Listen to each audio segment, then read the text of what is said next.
Imagine standing at the edge of time itself, gazing back through 6,000 years of human history to witness the birth of civilization. In the land between two rivers, where the Tigris and Euphrates flow through what is now modern Iraq, humanity took its first tentative steps from scattered villages to organized cities, from simple survival to complex society, from prehistoric darkness into the light of recorded history.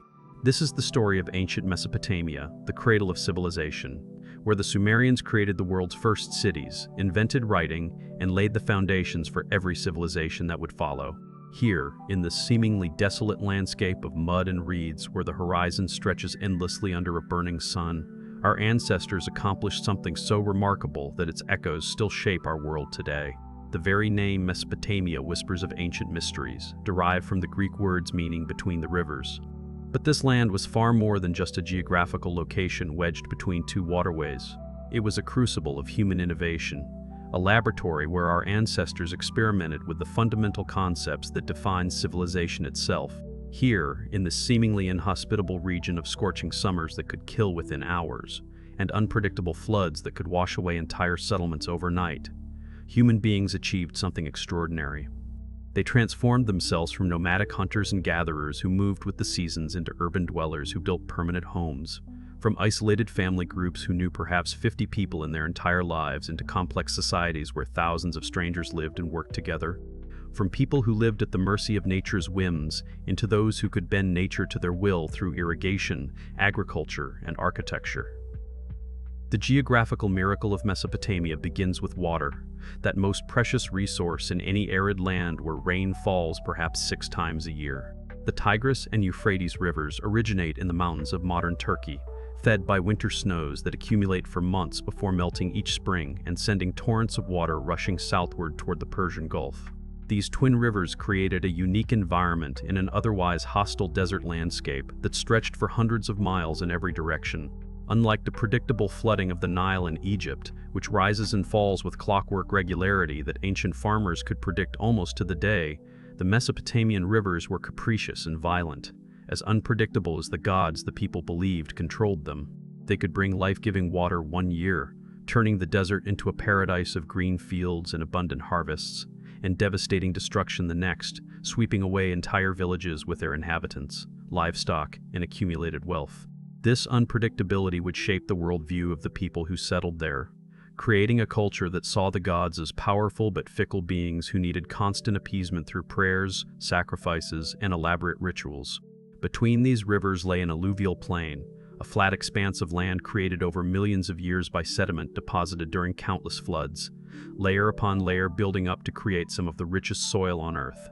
This soil was incredibly fertile, capable of producing abundant harvests when properly irrigated, sometimes yielding 30, 50, or even 100-fold return on the seed planted.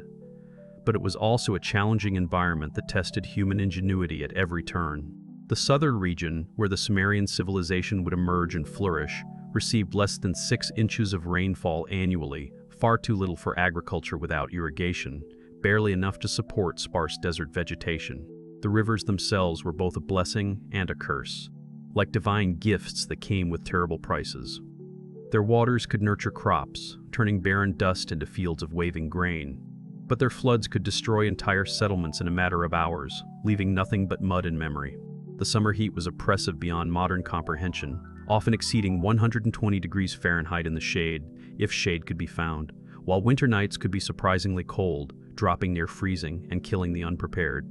Yet it was precisely these challenges that sparked innovation, necessity becoming the mother of invention in the most literal sense.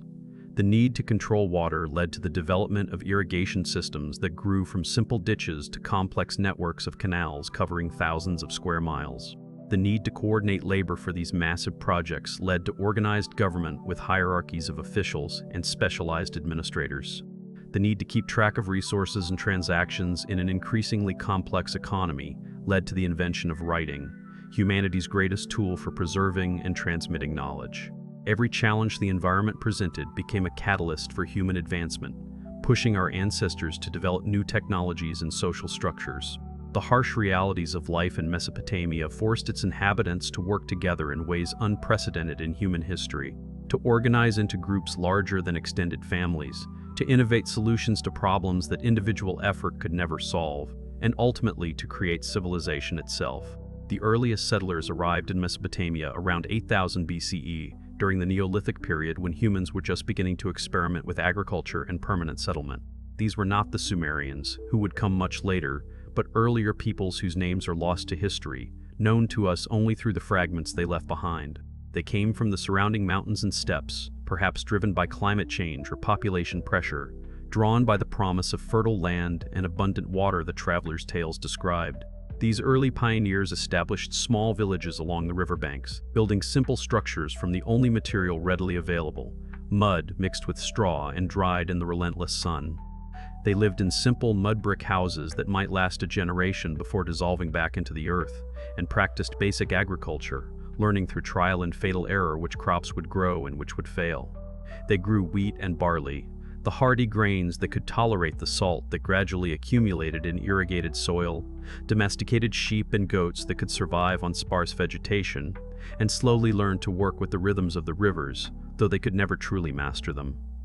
Archaeological evidence from sites like Jarmo in northern Iraq reveals communities of perhaps 150 people living in clusters of mud brick houses, each family unit connected to others by kinship and necessity. These early settlers had already mastered several crucial technologies that separated them from their nomadic ancestors. They knew how to make pottery, essential for storing grain and water in a land where both could be desperately scarce. They had domesticated animals, providing a reliable source of meat, milk, leather, and labor that didn't depend on successful hunting. They practiced agriculture, though still in its primitive form with wooden tools and human muscle providing the only power. But most importantly, they had begun to develop the social structures necessary for communal living, the unwritten rules and roles that allowed strangers to become neighbors. Someone had to decide when to plant and harvest, reading the subtle signs of seasonal change. Someone had to organize the distribution of water, ensuring that upstream farmers didn't take everything while downstream fields withered. Someone had to settle disputes between neighbors before they escalated into blood feuds that could destroy the entire community. These simple necessities laid the groundwork for more complex forms of government that would emerge over the following millennia. As centuries passed with the slow rhythm of agricultural life, these villages grew larger and more sophisticated. By 5500 BCE, a remarkable culture known as the Ubaid had emerged in southern Mesopotamia, spreading its influence across the entire region. The Ubaid people, who may have been the ancestors or predecessors of the Sumerians, though the connection remains frustratingly unclear, built substantial towns with populations numbering in the thousands, larger than anything previously seen in human history. Their settlements featured large temples that dominated the landscape, suggesting organized religion had become central to community life, providing both spiritual meaning and social structure. They developed advanced pottery techniques, creating beautiful painted ceramics decorated with geometric patterns and stylized animals that were traded across vast distances, found by archaeologists from the Persian Gulf to the Mediterranean. Most significantly, they began constructing elaborate irrigation networks that required unprecedented cooperation, transforming the landscape and dramatically increasing agricultural productivity to levels that could support non-farming specialists. The Ubaid period represents a crucial transition in human history, a bridge between the simple villages of early farmers and the complex cities that would follow. For the first time, we see clear evidence of social stratification, with some individuals accumulating more wealth and power than others, breaking the egalitarian nature of earlier societies. Elaborate burials containing precious goods, items that must have taken months to create or came from hundreds of miles away, indicate that certain people held special status in society, perhaps as priests, chiefs, or successful merchants.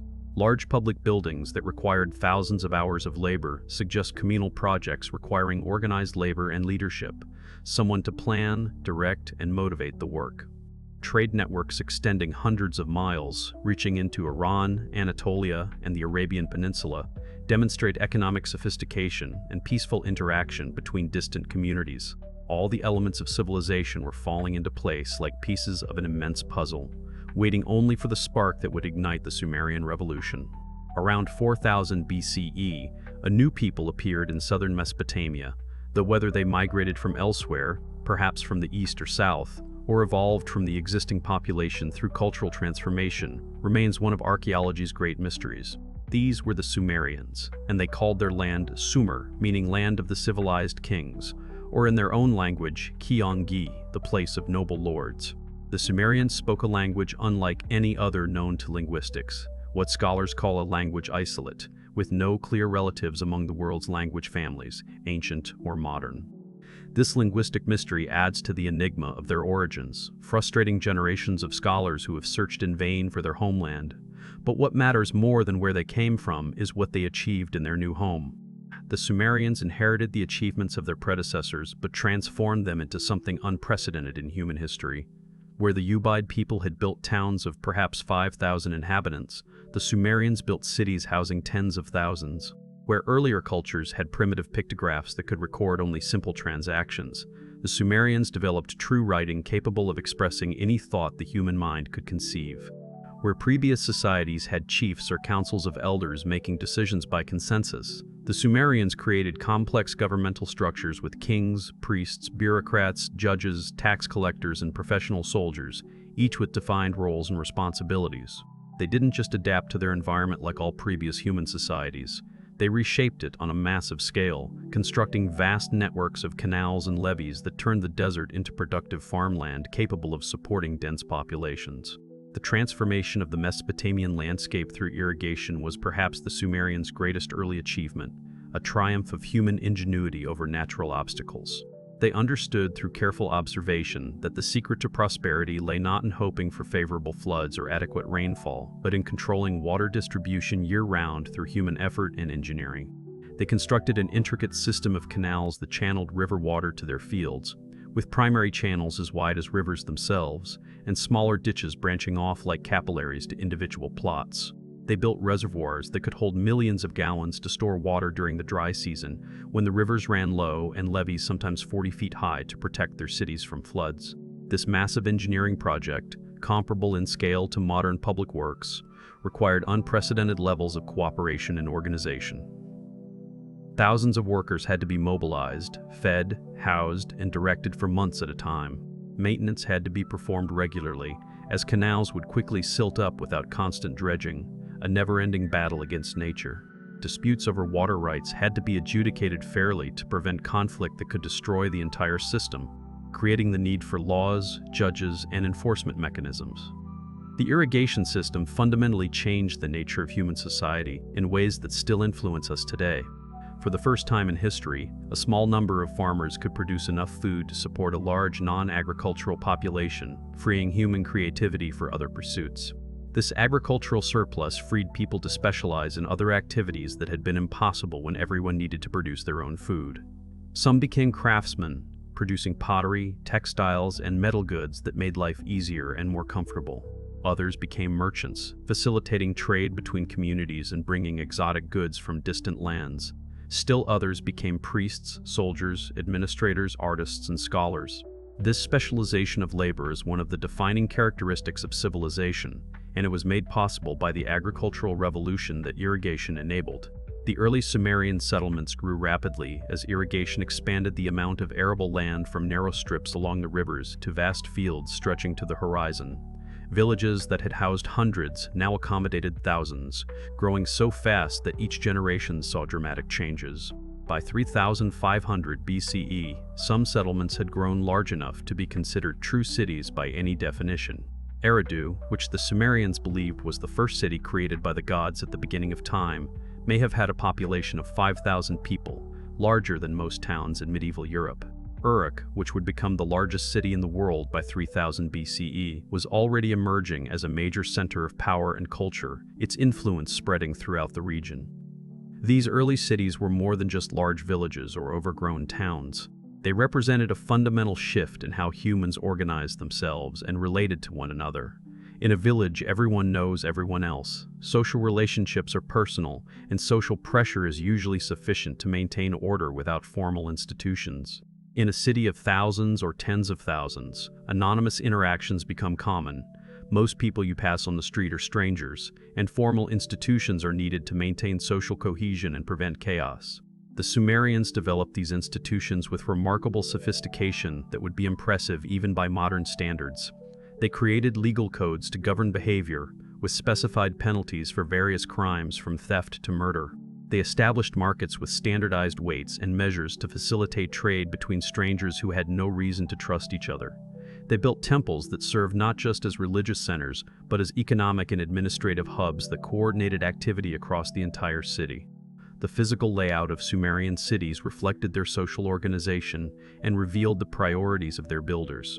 At the center stood the temple complex, usually built on a raised platform that would eventually evolve into the massive ziggurats for which Mesopotamia is famous, artificial mountains reaching toward heaven. Around the temple clustered the homes of priests and high officials, built of baked brick that could last centuries and often featuring multiple rooms arranged around central courtyards where families could work and relax in privacy. Further out lived the common people in simpler mud brick houses that might dissolve in a particularly heavy rain, typically consisting of a few small rooms that served all purposes. The entire city was surrounded by a defensive wall, necessary protection in an era of frequent warfare between rival city-states competing for resources and dominance. The rise of cities brought new challenges that required innovative solutions no previous human society had faced. Sanitation became a critical issue when thousands of people lived in close proximity, generating waste that could breed disease. The Sumerians developed sophisticated drainage systems that would not be equaled in Europe until Roman times, with covered sewers running beneath the streets to carry away wastewater and human refuse. They established public baths and latrines, understanding the connection between cleanliness and health, even if they didn't understand the science of disease transmission through microorganisms. They created the world's first known building codes, specifying how houses should be constructed to ensure safety and prevent fires from spreading through densely packed neighborhoods. Urban life also required new forms of economic organization that moved beyond simple barter. In a village economy, most transactions involve direct barter between people who know each other and will interact repeatedly. In a city, with its complex web of specialized occupations and anonymous transactions, a more sophisticated system was needed to facilitate exchange. The Sumerians developed standardized weights and measures, allowing for fair trade even between strangers who might never meet again.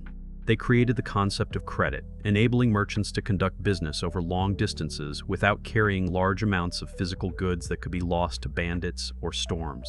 They established professional groups that resembled modern guilds, with craftsmen of similar trades organizing to maintain quality standards, train apprentices, and protect their economic interests. The agricultural revolution that supported these cities involved more than just irrigation, encompassing a whole range of innovations that multiplied productivity. The Sumerians developed new farming techniques that dramatically increased yields from their fields. They invented the plow, first a simple wooden implement pulled by humans sweating in the heat, later an animal-drawn device that could turn over much more soil than hand-digging with primitive tools. They discovered crop rotation, alternating between different plants to maintain soil fertility and prevent the buildup of pests and diseases. They developed selective breeding of both plants and animals, gradually creating varieties better suited to their environment through careful observation and selection over generations. They learned to use fertilizer, spreading animal manure and river silt on their fields to enhance growth and restore nutrients depleted by intensive cultivation. The Sumerians also revolutionized animal husbandry, developing techniques that transformed wild beasts into productive partners in building civilization. They were among the first to domesticate cattle, which provided not just meat and milk, but also labor for plowing and transportation, multiplying human effort many times over. They raised sheep in vast flocks that could number in the thousands, developing techniques for managing large herds that would be used by pastoral peoples for millennia to come. They bred donkeys as pack animals, enabling long-distance trade across difficult terrain where wheeled vehicles could not go. They even attempted to domesticate more exotic animals with varying degrees of success, including gazelles and hyenas, though these experiments ultimately proved impractical and were abandoned. The surplus food produced by advanced agriculture enabled population growth on an unprecedented scale that transformed the region. By 3000 BCE, the total population of Sumer may have exceeded 500,000 people, an extraordinary concentration of humanity for the ancient world, comparable to the largest cities of classical antiquity. This population density created both opportunities and problems that required new solutions. On one hand, it allowed for increased specialization and innovation, as more minds could be devoted to solving problems and developing new technologies, creating a positive feedback loop of advancement. On the other hand, it created competition for resources and increased the potential for conflict that could destroy everything they had built. Social hierarchies became increasingly pronounced as cities grew and society became more complex. At the top of society stood the Lugal, or king, who claimed to rule by divine mandate granted by the gods themselves.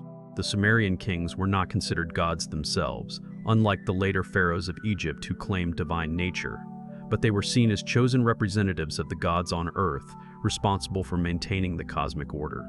Below the king were the priests, who controlled vast temple estates encompassing thousands of acres and played crucial roles in both religious and economic life. The nobility, often related to the royal family or descended from previous rulers, controlled much of the land and held important administrative positions that gave them power over common people's lives. The middle class of Sumerian society consisted of merchants, craftsmen, and scribes who enjoyed considerable prosperity and social mobility. These people enjoyed considerable prosperity and social mobility unusual for the ancient world. A successful merchant could accumulate enough wealth through shrewd trading to purchase land and join the ranks of the minor nobility. A skilled craftsman could establish a workshop employing dozens of workers and pass his business to his sons. Scribes, who possessed the rare ability to read and write in the complex cuneiform script, were particularly valued and could rise to positions of significant authority in temple or palace administration. The majority of the population consisted of farmers and laborers who worked the land or toiled on construction projects that built and maintained the cities. While not slaves, these common people had limited freedom and were often bound to the land they worked by debt or tradition. They owed taxes to the temple and palace, usually paid in grain or labor during the agricultural off-season. During times of war, they could be conscripted into the army to defend the city or attack its rivals. Despite their low status, they were considered free citizens with certain rights under the law, including the ability to own property, seek justice in the courts, and even bring complaints against nobles who abused their power. At the bottom of society were the slaves, who might be prisoners of war captured in raids, people who had fallen into debt beyond their ability to repay, or individuals born into servitude from slave parents. Slavery in Sumer was different from the chattel slavery of later periods, particularly the racial slavery that would plague more recent centuries. Slaves had certain legal protections and could sometimes purchase their freedom through hard work and saving. They could marry, own property, and conduct business, though always under the authority of their masters who controlled their lives.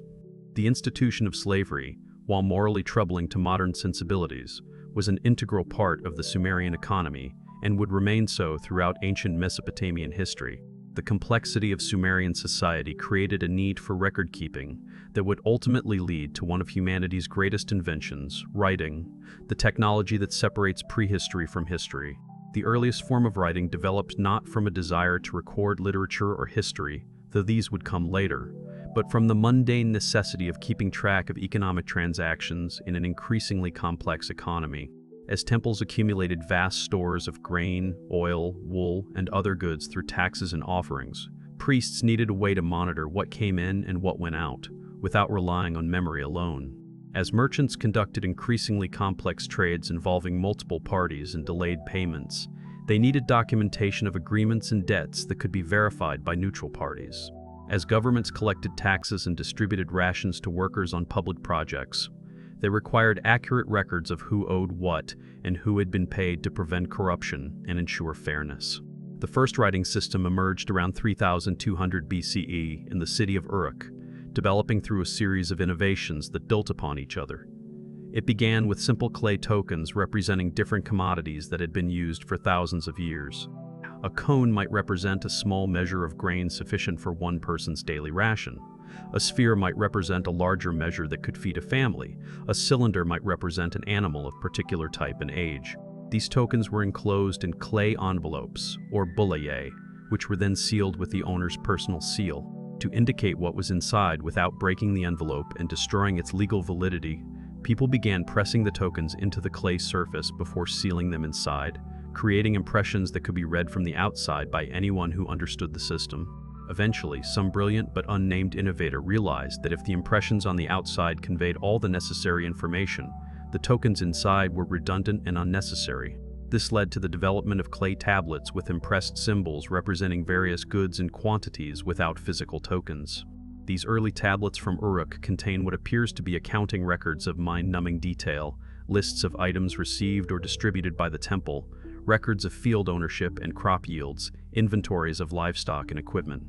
The symbols were pictographic, meaning they resembled the objects they represented in simplified form. A picture of a head of grain meant barley, the staff of life in ancient Sumer. A picture of a cow's head meant cattle, and so on, in a system that anyone could understand with minimal training. Over time, this pictographic system evolved into something more sophisticated and abstract. Scribes began combining symbols to express more complex ideas that couldn't be drawn directly. A picture of a mouth combined with a picture of food meant eating, a simple conceptual leap that opened vast possibilities. A picture of a woman combined with a picture of mountains meant foreign woman, as mountains represented foreign lands beyond the flat alluvial plain. This was the beginning of ideographic writing, where symbols represented ideas rather than just objects, allowing for the expression of abstract concepts. The real breakthrough came when scribes realized that symbols could represent sounds as well as ideas, the phonetic principle that underlies all modern writing. In Sumerian, many words sounded alike but had different meanings, what linguists call homophones.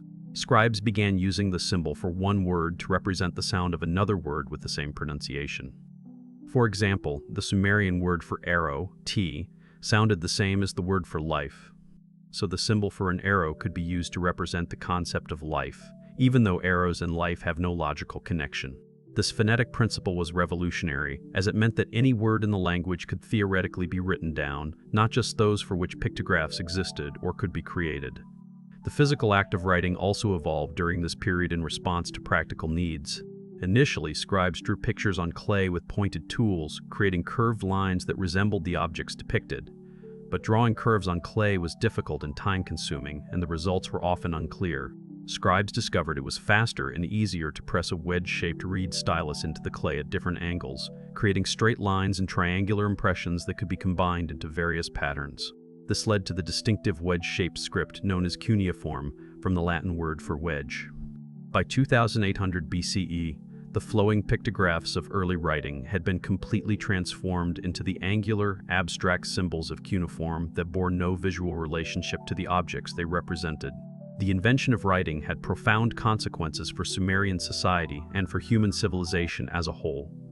For the first time in history, information could be stored outside of human memory, preserved unchanged for future generations. Knowledge could accumulate across generations without being subject to the distortions of oral transmission, where each retelling might alter crucial details. Laws could be written down, ensuring consistency in their application and preventing judges from arbitrarily changing rules. Business contracts could be documented, providing security for long-term agreements and encouraging economic investment. Literature could be composed and preserved, allowing stories and ideas to survive their creators and influence people thousands of years in the future. Writing also transformed education and social mobility in revolutionary ways. Learning to read and write cuneiform was extremely difficult, requiring years of study and practice.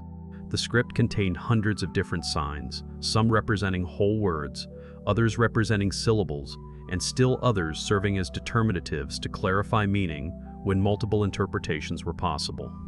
Scribal schools, called tablet houses or edubba in Sumerian, were established to train young boys in this complex art. Students spent years copying standard texts, practicing sign lists until their hands cramped, and memorizing the multiple meanings and uses of each symbol. The curriculum was rigorous and the discipline harsh, with beating considered a normal part of education. The scribal profession offered one of the few paths to social advancement in Sumerian society, a ladder that ambitious young men could climb regardless of their origins. A boy from a modest background who mastered writing could find employment in the temple or palace administration, earning a comfortable living and respect. He might become a personal secretary to a wealthy merchant or noble, privy to important secrets and decisions. With skill and luck, he could rise to positions of considerable authority, managing estates that encompassed thousands of acres or overseeing government departments that controlled vast resources. The respect accorded to scribes is evident in Sumerian literature, where they are often portrayed as wise counselors and keepers of divine knowledge, intermediaries between the human and divine realms. The development of writing also enabled the creation of literature, and the Sumerians produced the world's earliest known literary works of remarkable sophistication. These texts reveal a sophisticated culture with complex religious beliefs, philosophical inquiries that still resonate today, and aesthetic sensibilities that we can appreciate across the millennia. The Sumerians composed hymns praising their gods in language of great beauty and power, epic poems recounting the deeds of legendary heroes that established narrative patterns still used today, and wisdom literature offering advice on living a good life that sounds surprisingly modern. They wrote love songs that could have been written yesterday, and lamentations for destroyed cities that conveyed genuine anguish, proverbs and fables that transmitted cultural wisdom, demonstrating the full range of human emotional and intellectual expression. One of the most significant early literary works was the Epic of Gilgamesh, which, though reaching its full form later in Babylonian times, originated in Sumerian stories about a legendary king of Uruk who may have been a real historical figure. The epic explores themes that remain central to human experience across all cultures and times: friendship and its loss, mortality and the fear of death, the search for meaning in a seemingly meaningless world, and the tension between civilization and nature, between human ambition and human. The story of Gilgamesh's friendship with Enkidu, their adventures together fighting monsters and defying gods, and Gilgamesh's quest for immortality after Enkidu's death speaks to universal human concerns that transcend cultural and temporal boundaries, making it as relevant today as it was 4,000 years ago. The Sumerians also developed the world's first known historical chronicles, though these were often more propaganda than objective history, designed to legitimize current rulers rather than accurately record events. King lists trace the succession of rulers back to mythical times when the gods directly ruled the earth before passing kingship to humans. Royal inscriptions commemorated military victories and building projects, always emphasizing the king's piety and divine favor while minimizing or ignoring defeats and failures. These texts provide invaluable information about political events, even if their bias requires careful interpretation by modern historians who must read between the lines to discern truth from propaganda. Perhaps most remarkably for such an ancient civilization, the Sumerians created the world's first known law codes, attempting to establish justice through written rules rather than arbitrary decisions. The Code of Uruk-agina, dating to around 2350 BCE, attempted to reform society by protecting the weak from exploitation by the powerful, a revolutionary concept for its time. It limited the fees that priests could charge for religious services, preventing them from enriching themselves at the expense of desperate believers. It protected widows and orphans from abuse, establishing what we might recognize as the first social safety net. It established standard prices for common goods, preventing price gouging during shortages. While only fragments of this code survive, tantalizing scholars with glimpses of its contents, it represents humanity's first known attempt to establish justice through written law applicable to all citizens. The slightly later Code of Ur-Nammu, created around 2100 BCE, is better preserved and shows a sophisticated legal system that would not seem entirely foreign to modern lawyers. It established the principle of proportional justice, with penalties matched to the severity of crimes rather than arbitrary punishments based on the judge's mood. It differentiated between intentional and accidental harm, recognizing degrees of culpability and moral responsibility. It provided for compensation rather than revenge in many cases, attempting to restore social harmony rather than simply punish wrongdoers through violence. These legal principles would influence all subsequent Mesopotamian law codes, including the famous Code of Hammurabi that built upon Sumerian foundations. The impact of writing extended far beyond practical record-keeping and literature, fundamentally changing how humans thought about themselves and their world. Writing externalized memory, allowing people to reflect on their thoughts in a way that was impossible with purely oral communication, where words vanished as soon as they were spoken. It enabled abstract thinking by providing a visual representation of ideas that could be manipulated and analyzed. It facilitated the development of mathematics and science by allowing complex calculations and observations to be recorded and verified by others. In a very real sense, writing made possible the accumulation of knowledge that defines civilization and separates us from our prehistoric ancestors. As Sumerian society grew more complex, new forms of social organization emerged to manage the challenges of urban life. The temple, or meaning house in Sumerian, became the central institution of early city-states, far more than modern religious institutions. More than just a place of worship where people came to pray, the temple functioned as an economic powerhouse that controlled vast resources, an administrative center that organized communal activities, and a social welfare system that cared for the disadvantaged. Temple estates encompassed vast agricultural land stretching for miles, worked by thousands of dependent farmers who received protection and support in return for their labor. Temple workshops employed craftsmen producing goods for both religious use and trade, creating economic networks that reached across the known world. Temple storehouses contained reserves of grain and other commodities that could be distributed during famines or economic crises, providing security for the entire community. The high priest or priestess of the city's patron deity wielded enormous power that sometimes rivaled or exceeded that of the secular ruler. They controlled the temple's vast resources, including land, livestock, and human labor, directed religious ceremonies that were believed essential for the city's prosperity and survival, and served as intermediaries between the human and divine realms, interpreting the will of the gods for their fellow citizens. The priesthood was hierarchically organized like a complex bureaucracy, with specialized roles for different religious functions that required years of training to master. Some priests performed daily rituals that had to be executed perfectly, lest the gods be offended. Others interpreted omens from the flights of birds or the patterns in sheep livers.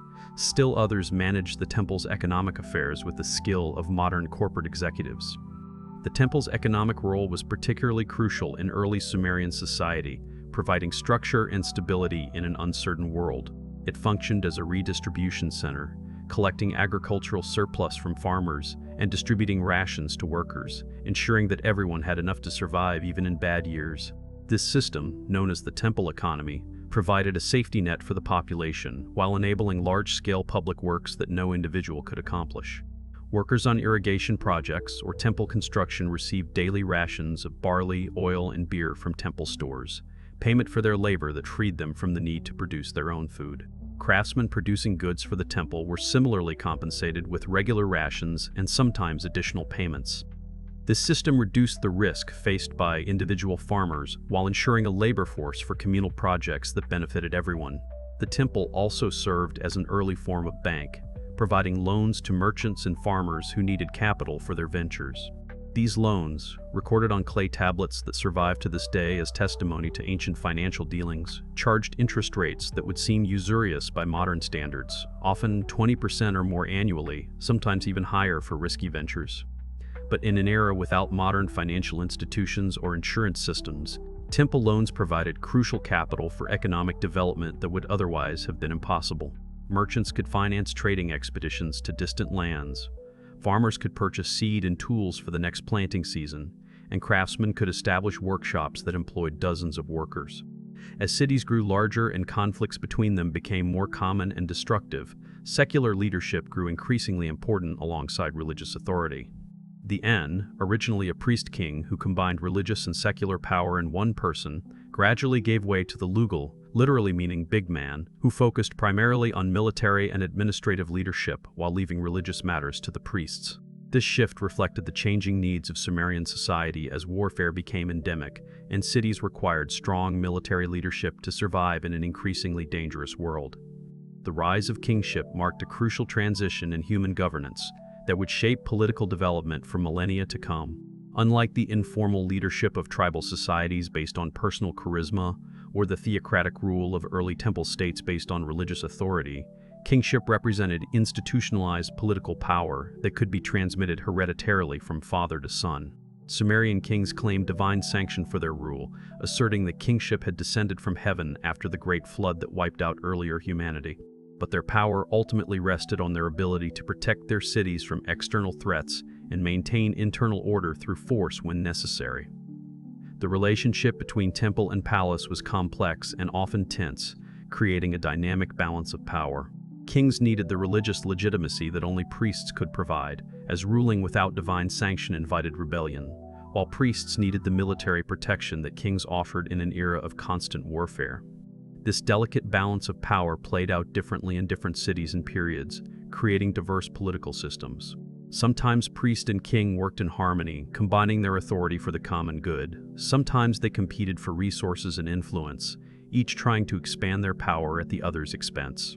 The tension between religious and secular authority, first evident in ancient Sumer, would remain a constant theme throughout human history, playing out in different forms but never fully resolved. Warfare became increasingly common as cities competed for limited resources, particularly water and arable land, in a region where both were precious. The flat terrain of southern Mesopotamia offered no natural boundaries between city-states, no mountain ranges or wide rivers to separate territories, leading to constant disputes over where one city's domain ended and another's began. Control of irrigation canals was especially contentious, as an upstream city could divert water from its downstream neighbors, potentially destroying their harvests and causing famine. These conflicts evolved from occasional raids by small bands of warriors to organized warfare involving trained soldiers and sophisticated tactics that required professional military leadership. Sumerian warfare initially resembled ritualized combat between champions, perhaps reflecting an earlier era when disputes were settled by individual combat, but gradually evolved into massed infantry battles that could involve thousands of soldiers. Soldiers wore copper helmets that gleamed in the sun and carried wooden shields covered with leather and reinforced with metal studs. They fought primarily with spears in tight formations called phalanxes, presenting a wall of spear points to the enemy that was difficult to break. Axes and maces served as secondary weapons for close combat when formations broke down. The Sumerians also developed the first known military vehicles, heavy four-wheeled war carts pulled by donkeys or oxen, though these were probably more effective for transportation and psychological impact than actual combat, given their slow speed and poor maneuverability. The organization of armies reflected the broader social structure of Sumerian cities, with clear hierarchies and specialized roles. Professional soldiers formed the core of military forces, trained from youth in weapons use and formation fighting. These professionals were supplemented by conscripted citizens during major campaigns, farmers and craftsmen who put down their tools to defend their city. Military service became a path to social advancement, with successful soldiers receiving land grants and other rewards that could transform their status. The emergence of professional military forces marked another step in the specialization of labor that characterized urban civilization and separated it from earlier forms of social organization.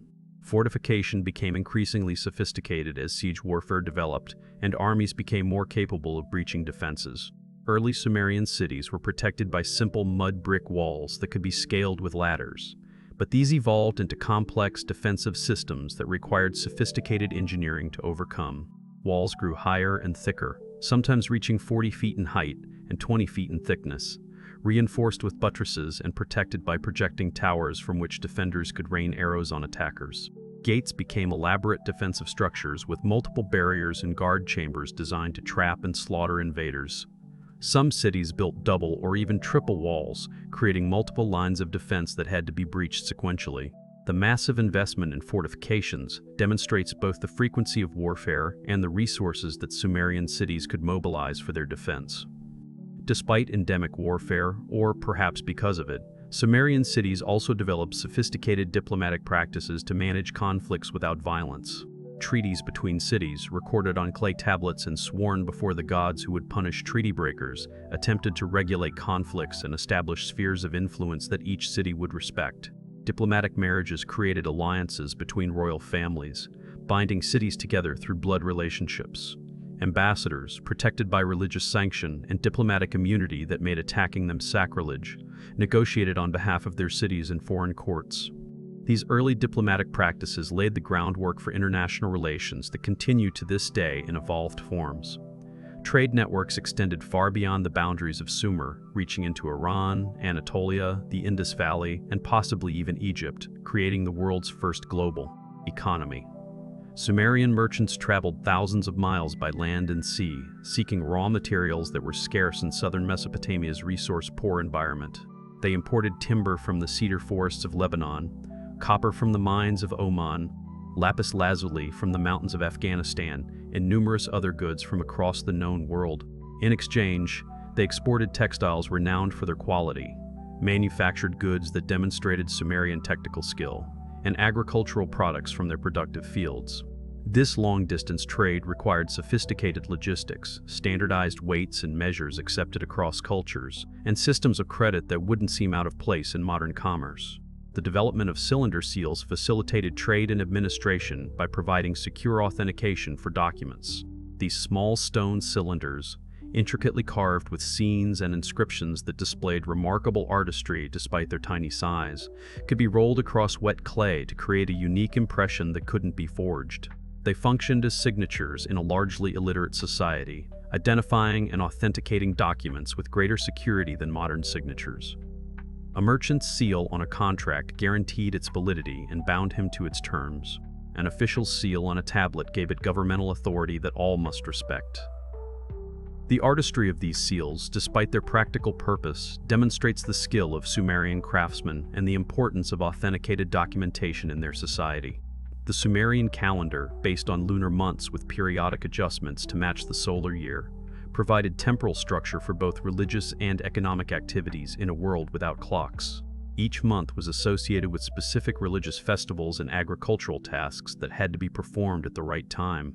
The New Year festival, celebrated at the spring equinox when day and night were equal, involved elaborate ceremonies believed necessary to ensure prosperity for the coming year and maintain cosmic order. Other festivals marked planting and harvest times when the community's survival depended on successful agriculture, commemorated mythological events that explained the world's creation and structure, or honored specific deities who required regular attention.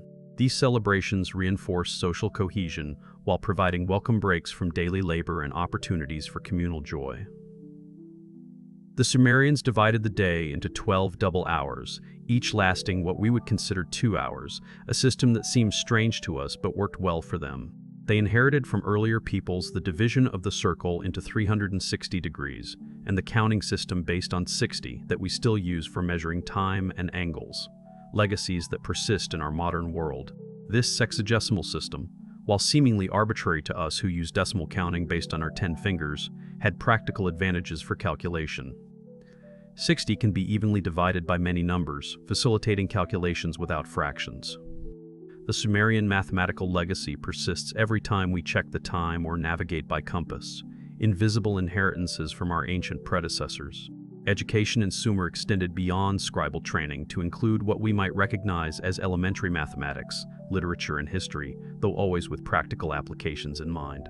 Students learned multiplication tables that they chanted in unison, practiced geometric calculations for surveying land and planning buildings, and studied lists of plants, animals, and minerals that represented early scientific classification. They copied proverbs that transmitted cultural values and practical wisdom accumulated over generations. They memorized hymns and myths that explained their world and their place in it, providing meaning and structure to existence. Education was primarily restricted to boys from wealthy families who could afford the fees and spare their sons' labor, though some evidence suggests that a few women, particularly priestesses who needed literacy for religious duties, also learned to read and write. The status of women in Sumerian society was complex and varied considerably based on social class and historical period, defying simple characterization. Upper-class women could own property in their own names, run businesses independently of male relatives, and serve as witnesses in court with their testimony carrying legal weight. Priestesses held positions of considerable religious authority, with the high priestess of Inanna in Uruk being one of the most powerful figures in the city, sometimes rivaling the king himself. Some women worked as merchants traveling long distances, tavern keepers who provided food and lodging for travelers, or craftspeople producing textiles and other goods. However, most women's lives centered on domestic duties and child-rearing, the essential but often unrecognized work that sustained society. Marriage was typically arranged by families with economic and social considerations paramount, with the bride's father providing a dowry and the groom's family paying a bride price that sealed the alliance. Daily life for ordinary Sumerians revolved around work, family, and religious observance in endless cycles tied to agricultural seasons. Most people rose with the sun and retired shortly after sunset, as artificial lighting from oil lamps was expensive and dim. The diet consisted primarily of barley in various forms, including bread and beer, supplemented by vegetables, dates, and occasional meat or fish for special occasions. Beer was the universal beverage, safer than water which might carry disease and nutritionally important, containing proteins and vitamins from the brewing process that supplemented limited diets. Even children drank weak beer, and workers' rations always included a beer allocation that was considered as essential as food. The Sumerians' relationship with death and the afterlife profoundly influenced their culture and daily behavior. They believed in a shadowy underworld where all souls went regardless of their behavior in life, a place without judgment or redemption. This netherworld, ruled by the goddess Ereshkigal and her consort Nergal, was described as a dark, dusty place where the dead existed as insubstantial shadows of their former selves. The quality of one's afterlife depended partly on proper burial and continued offerings from living descendants who remembered them. This belief encouraged strong family bonds and ancestor veneration that maintained connections across generations. Medical knowledge in Sumer combined practical experience with magical and religious elements in ways that seem contradictory to modern minds, but made perfect sense in their worldview. Physicians, called Asu, treated injuries and illnesses with a combination of herbal remedies that often had real therapeutic value, surgery for wounds and broken bones, and incantations to drive away demons causing disease. Medical texts describe treatments for various conditions, from broken bones to eye infections, showing systematic observation and treatment protocols. Some treatments were remarkably effective, using ingredients now known to have medicinal properties through chemical analysis.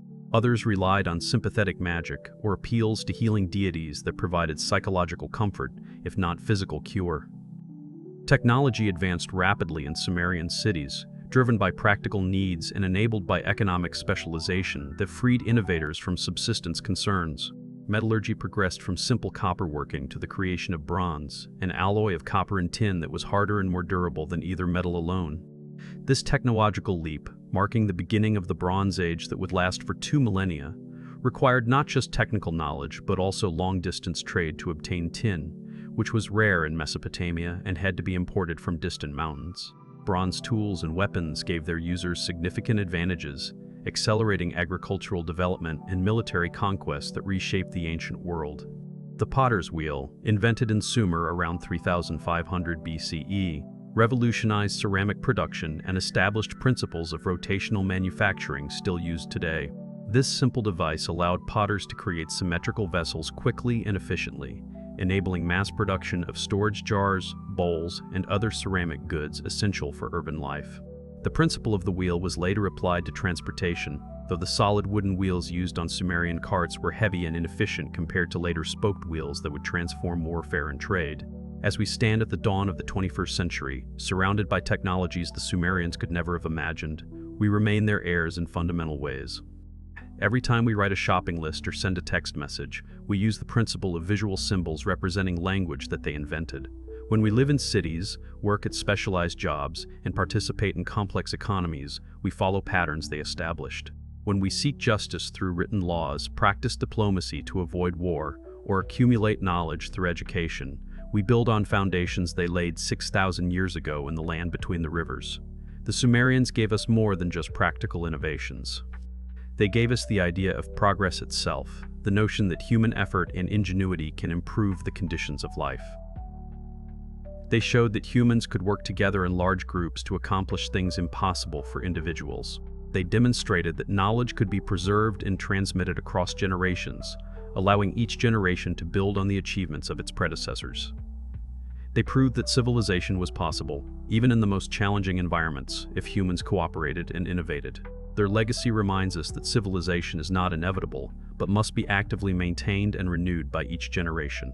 The Sumerian cities that once dominated Mesopotamia now lie buried beneath desert sands, their great temples reduced to shapeless mounds.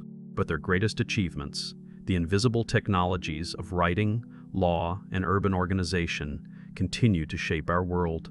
In a very real sense, we are all Sumerians, heirs to the revolution they began 6,000 years ago when they chose to stop wandering and build something permanent, something greater than themselves, something that would outlast them and inspire others to build even greater things. As we face our own challenges in an interconnected world, we can draw inspiration from these ancient pioneers who faced seemingly insurmountable obstacles and overcame them through cooperation, innovation, and sheer determination. They remind us that humans are capable of extraordinary achievements when they work together toward common goals. The story of Sumer is not just ancient history, but a testament to human potential, a reminder of what we can accomplish when we dare to imagine a better world and work to create it. In the land between two rivers, where civilization began, we see not just our past, but possibilities for our future. Lessons written in clay that speak across 6,000 years to tell us who we are and who we might become. The great city-states of ancient Sumer emerged from the Mesopotamian plain, like islands of civilization in a sea of agricultural fields, each one a testament to human ambition and organizational genius that would echo through the ages. These were not merely large villages that had grown beyond their original boundaries, but revolutionary experiments in human organization that fundamentally transformed how our species lived, worked, and understood itself.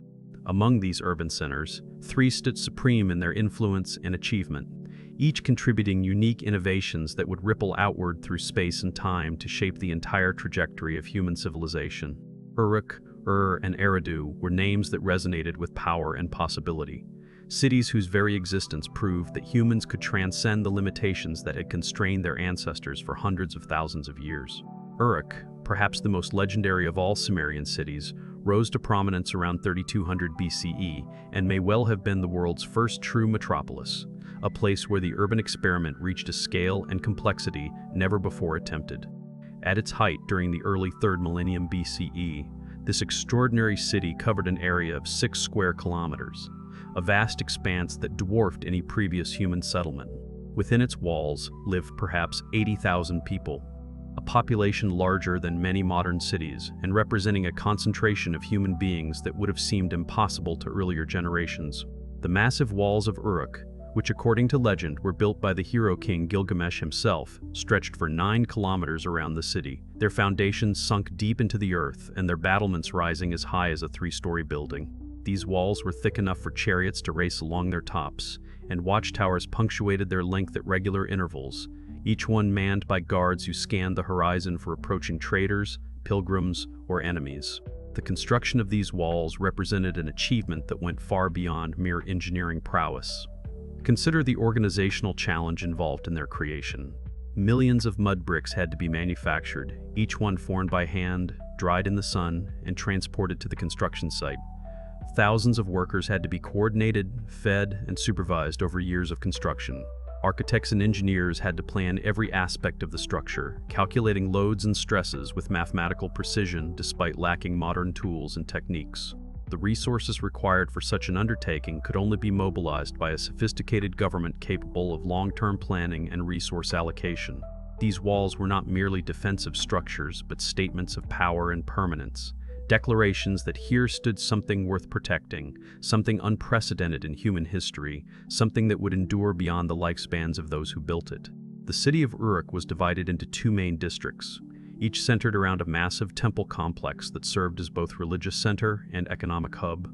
The Anu district, dedicated to the sky god who ruled the heavens, featured a ziggurat that rose like an artificial mountain from the flat plain, its stepped sides creating a monumental stairway between earth and heaven.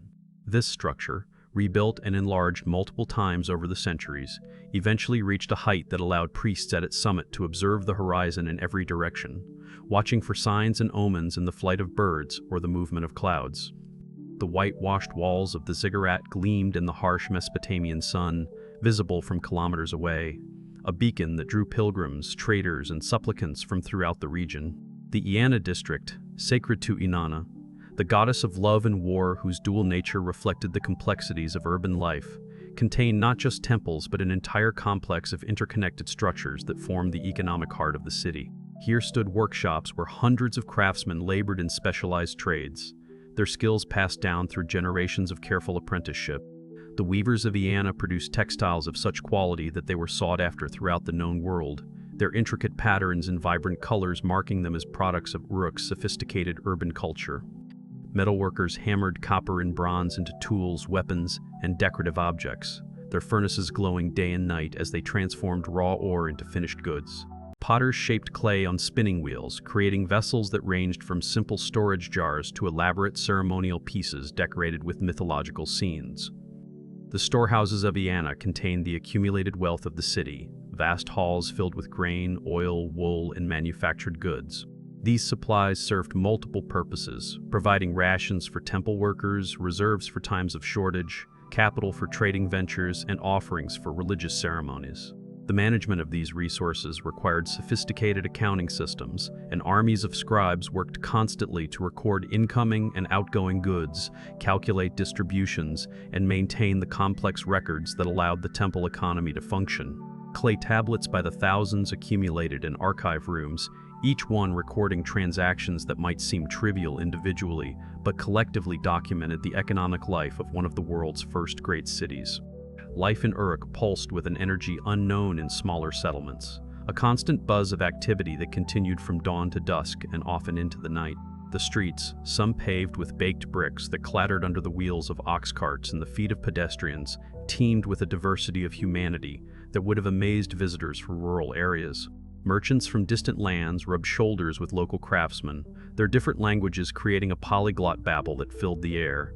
Priests in distinctive garments moved through the crowds on ritual business, their passage marked by the respect or fear of common citizens. Scribes carrying clay tablets hurried between government offices and commercial establishments, their literacy giving them status and importance in a largely illiterate society. The main thoroughfare of Uruk, which ran from the city gates to the temple precincts, hosted daily processions that reinforced social hierarchies and religious obligations. Each morning, tribute bearers brought offerings to the gods and the king, their processions carefully choreographed to display the wealth and piety of those making offerings. Farmers brought the first fruits of their harvests. Craftsmen offered examples of their finest work, and merchants presented exotic goods from distant lands. These processions were not merely religious observances, but public performances that reinforced social bonds and demonstrated the reciprocal relationships between gods, rulers, and citizens. Markets sprang up in open squares throughout the city, each one specializing in different goods or serving different neighborhoods. The grain market near the eastern gate attracted farmers from the surrounding countryside who brought barley, wheat, and dates to exchange for manufactured goods or silver. The textile market in the Iana district displayed fabrics ranging from coarse wool for common garments to fine linens dyed in brilliant colors for the wealthy. The metalworkers' quarter rang with the sound of hammers on anvils as customers commissioned everything from agricultural tools to jewelry. In these markets, the ancient practice of barter gradually gave way to monetary exchange, with silver serving as a standard of value that facilitated complex transactions. The social hierarchy of Uruk was complex and multi-layered, yet it provided a structure within which individuals could find their place and potentially improve their station. At the apex stood the En, the priest-king, who served as the earthly representative of the city's patron deity, a figure both human and divine whose person was sacred and whose word was law. The Eon lived in a palace that was part residence, part temple, and part administrative center, surrounded by courtiers, priests, and officials who managed the complex affairs of state.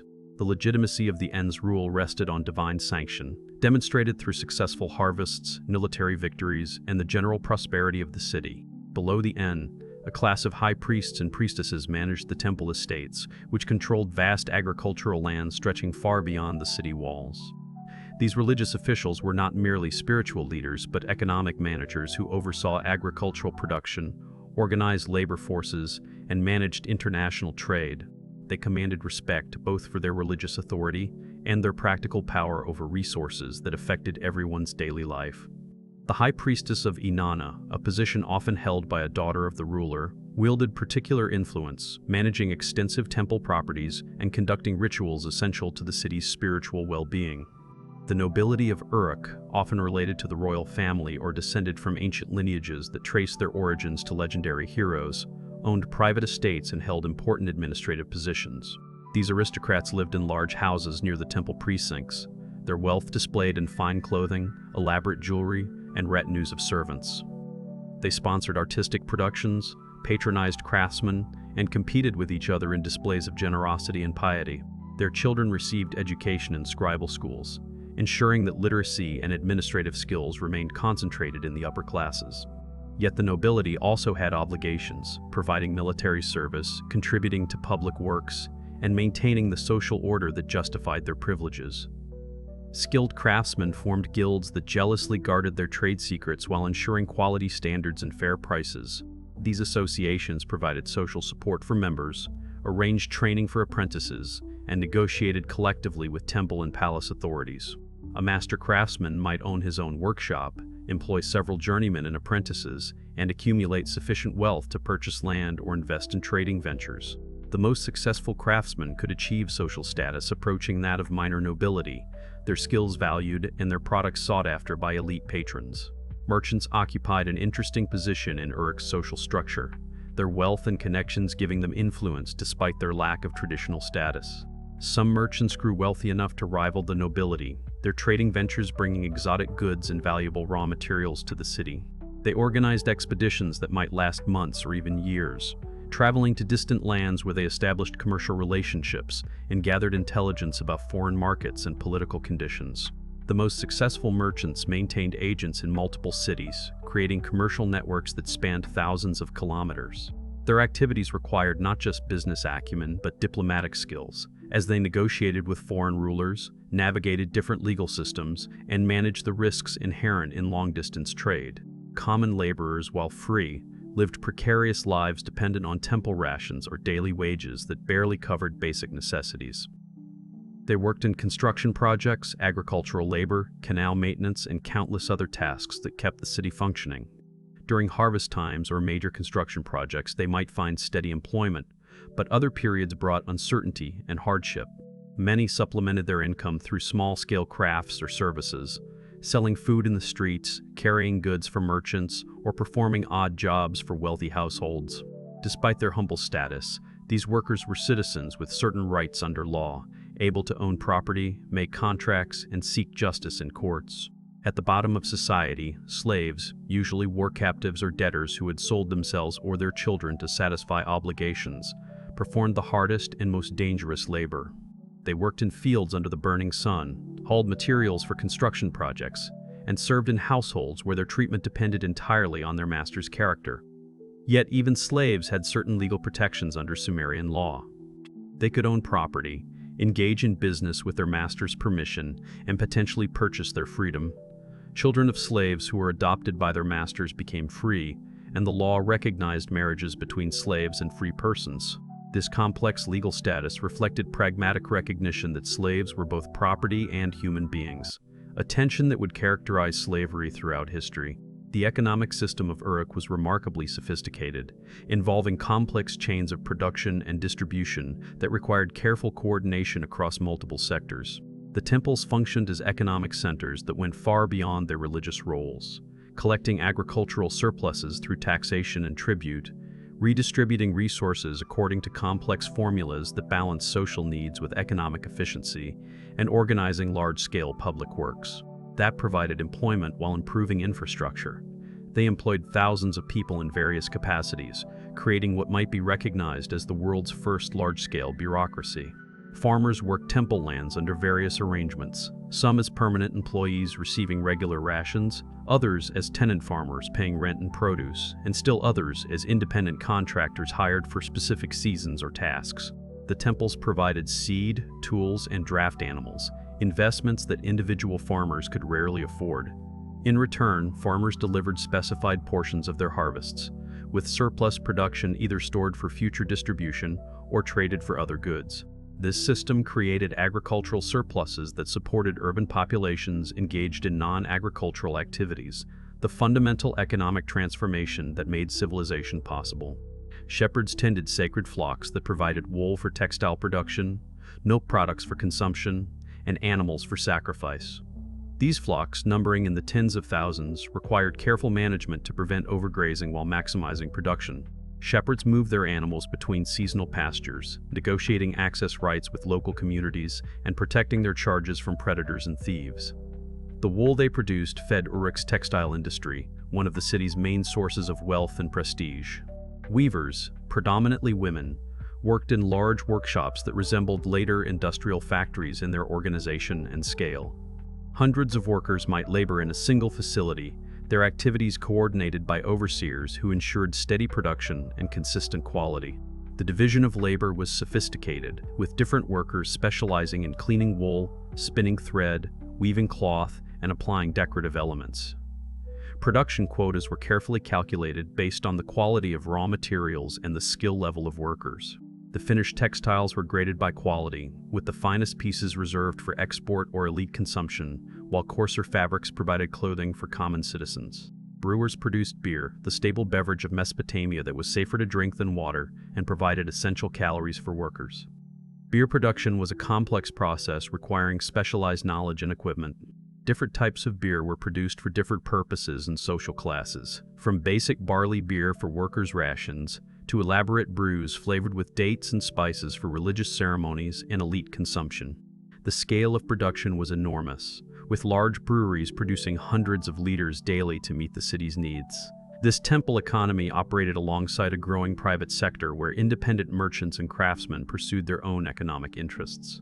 Private workshops competed with temple facilities, often producing specialized or luxury goods that commanded premium prices. Independent traders organized their own commercial expeditions, taking greater risks but keeping larger shares of profits. Property owners rented houses and shops, creating income streams independent of temple or palace control. This mixed economy, combining central planning with market forces, created dynamism and innovation while maintaining social stability. The financial innovations that emerged from this economic complexity laid foundations for modern capitalism. Letters of credit allowed merchants to conduct business across vast distances without physically transporting silver. Partnership agreements distributed risks and rewards among multiple investors, enabling larger ventures than any individual could undertake. Insurance arrangements protected against losses from bandits, shipwrecks, or other disasters. Interest-bearing loans financed commercial ventures and agricultural improvements. These financial instruments, recorded in detailed contracts that specified terms, conditions, and penalties for default, demonstrate sophisticated understanding of risk, return, and the time value of wealth. The city of Ur, located closer to the Persian Gulf, developed a different character from Uruk, becoming renowned as a center of trade and craftsmanship that connected Mesopotamia to the wider world. The city's location gave it advantages in maritime trade, with access to waterways that led to the Persian Gulf and beyond. Ships from Ur sailed to Dilmun, modern Bahrain, which served as an entrepot for goods from the Indus Valley and perhaps even further east. They traveled down the Arabian coast to Magan, modern Oman, where they obtained copper essential for bronze production. Some evidence suggests that sailors from Ur may have ventured even further, reaching the Horn of Africa or the western coast of India.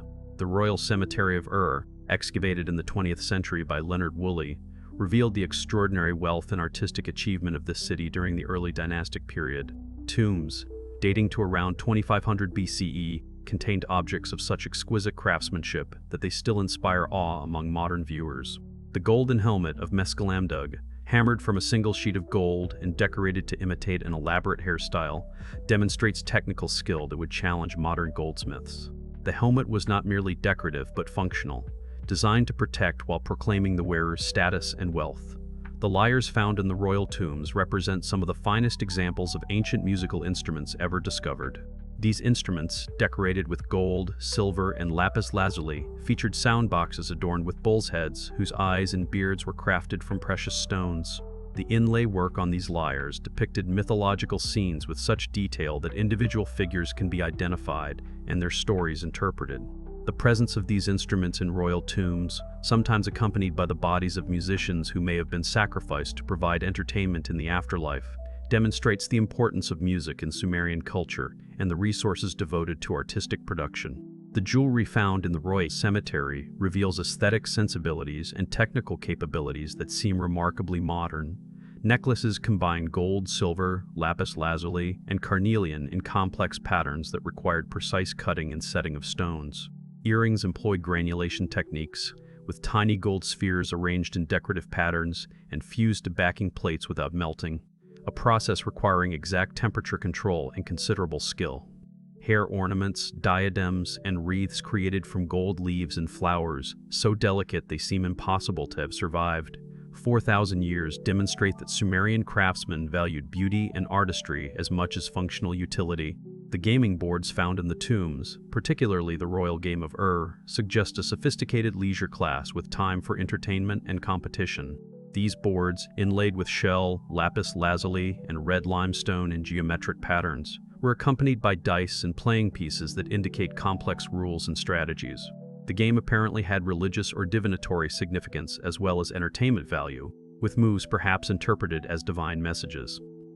The spread of this game throughout the ancient Near East demonstrates cultural exchange and the human desire for mental challenge and social competition. Ur's location near the Gulf gave it advantages in maritime trade that the city exploited with remarkable efficiency.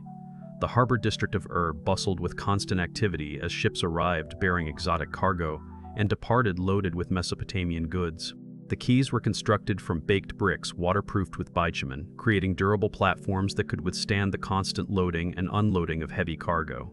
Cranes and pulleys, operated by teams of workers, lifted goods from shipholds to shore.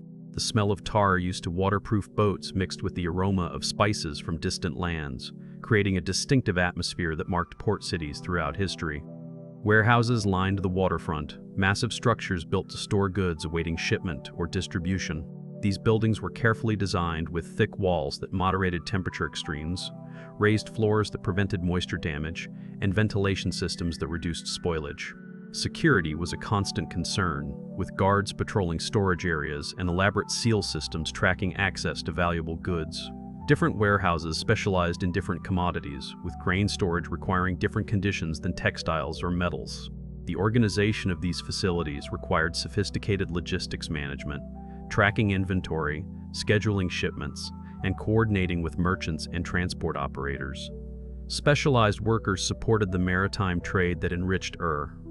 Shipbuilders constructed vessels ranging from small reed boats for local transport to large wooden ships capable of ocean voyages.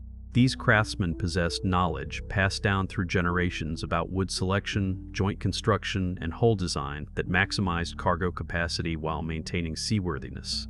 Sailmakers produced the canvas that captured wind power, their products essential for long-distance voyages. Rope makers twisted plant fibers into cables strong enough to secure ships and cargo. Navigation specialists possessed knowledge of stars, currents, and seasonal weather patterns that enabled safe passages across open water.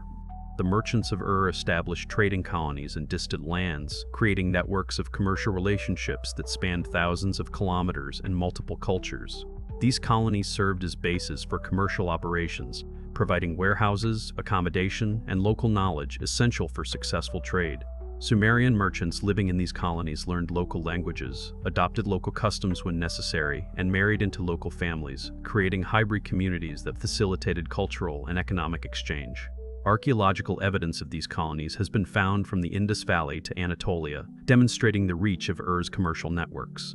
The financial instruments developed by Ur's merchants revolutionized long-distance trade by solving practical problems of payment and risk management. Letters of credit allowed merchants to travel without carrying large amounts of silver, reducing risks from bandits while facilitating larger transactions. These documents, authenticated with cylinder seal impressions, could be redeemed at destination cities where correspondent relationships had been established. Partnership agreements allowed multiple investors to share in ventures, spreading risks while enabling larger expeditions than any individual could finance. Some contracts specified profit-sharing ratios, loss allocations, and management responsibilities in detail that would be familiar to modern business lawyers. The residential areas of Ur were carefully planned to maximize comfort and efficiency within the constraints of dense urban living. Houses were built around central courtyards that provided light, air, and privacy in the densely packed city. These courtyards served multiple functions as cooking areas, workshops, and social spaces where families gathered in the evening. The orientation of houses and the design of courtyards created natural ventilation that cooled interiors during hot summers. Many courtyards featured small gardens where families grew vegetables and herbs, providing fresh food and pleasant greenery in the urban environment. Wealthy families lived in two-story houses with dozens of rooms arranged around multiple courtyards. The ground floor typically contained public areas where business was conducted and guests received. Reception halls were decorated with painted plaster and furnished with carved wooden furniture inlaid with precious materials. Private family quarters occupied upper floors, accessible by stairs that could be blocked for security. These houses included specialized rooms for different activities, kitchens with clay ovens and storage areas, workshops where household crafts were produced, shrine rooms for family religious observances, and even primitive bathroom facilities with drains leading to cesspits or sewers. The construction techniques used in Ur's houses demonstrated sophisticated understanding of materials and structures. Foundations were laid deep to prevent settling, with layers of reeds between brick courses providing flexibility during earthquakes. Walls were built thick enough to support upper floors and provide insulation from temperature extremes. Flat roofs, waterproofed with bitumen and reinforced with wooden beams, provided additional living space where families could sleep during hot summer nights. The bricks themselves were carefully manufactured, with different compositions for different purposes: fire bricks for foundations and exposed surfaces, mud bricks for interior walls, and special waterproof bricks for areas exposed to moisture. Middle-class homes, while smaller than elite residences, still featured multiple rooms and courtyards that allowed for comfortable family life. These houses typically had 4 to 6 rooms arranged around a single courtyard, with clear separation between public and private spaces. The main room, opening directly onto the courtyard, served as a reception area and workspace. Sleeping chambers provided privacy for family members, while storage rooms held food, tools, and household goods. Even these modest houses often included small shrines where family gods were venerated, demonstrating that religious practice permeated all levels of society. The daily life in these houses followed patterns that balanced work, family, and religious obligations. Families rose with the sun, beginning their day with prayers to household gods whose small shrines occupied niches in walls or corners of courtyards. These morning rituals involved offerings of food and drink, incense burning, and recitation of prayers that sought divine protection for the coming day. Breakfast might consist of barley porridge sweetened with dates, flatbread baked in courtyard ovens, and beer that provided both nutrition and hydration. The quality and variety of food depended on economic status, but even poor families had access to basic staples that provided adequate nutrition. Men headed to their workshops, counting houses or fields, their destinations and activities determined by their occupations and social status. Craftsmen opened their workshops, arranging tools and materials for the day's production. Merchants visited the harbor to inspect arriving goods or negotiate new deals. Scribes reported to government offices or temples where they recorded transactions and maintained archives. Farmers who lived in the city but worked surrounding fields departed through the gates in groups, sharing transportation and providing mutual protection. The rhythm of work varied by season and occupation, but most men labored from sunrise to sunset, with a break during the hottest part of the day. Women managed households that were complex economic units requiring considerable skill and knowledge. They supervised servants in wealthy households or performed domestic tasks themselves in poorer families. Food preparation involved not just cooking, but also processing raw ingredients, grinding grain, pressing oil, brewing beer, and preserving foods for storage. Textile production occupied much of women's time, with spinning and weaving providing both household necessities and marketable goods. Women also engaged in small-scale trade, selling surplus household production in neighborhood markets. While excluded from formal political power, women exercised considerable influence within households and could own property, make contracts, and operate businesses in their own names.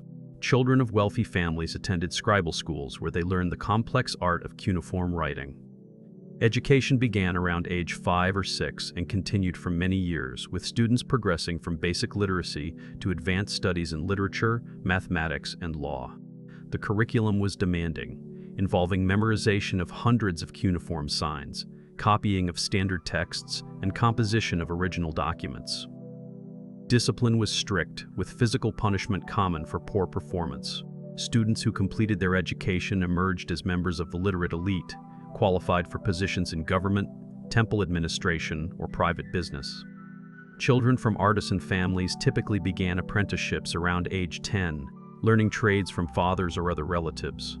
The apprenticeship system transmitted not just technical skills, but also trade secrets, professional networks, and business practices that enabled crafts to maintain quality and innovation across generations. Young apprentices started with simple tasks like preparing materials or cleaning workshops, gradually progressing to more complex operations as their skills developed. The relationship between master and apprentice involved obligations on both sides, with masters providing training, room, and board, while apprentices provided labor and loyalty. Eridu, the oldest of the great Sumerian cities, held special significance as the place where, according to Sumerian mythology, kingship first descended from heaven and civilization began. The city's great temple, dedicated to Enki, the god of wisdom and fresh water, was rebuilt and expanded numerous times over thousands of years, each reconstruction adding layers to what became a massive platform that elevated the temple high above the surrounding plain. Archaeological excavations have revealed 18 levels of temple construction at Eridu, dating back to 5500 BCE, making it one of the oldest continuously sacred sites in the world. Each rebuilding preserved elements of earlier structures while adding new features, creating a physical record of architectural and religious evolution. The religious importance of Eridu gave it influence far exceeding its political or economic power.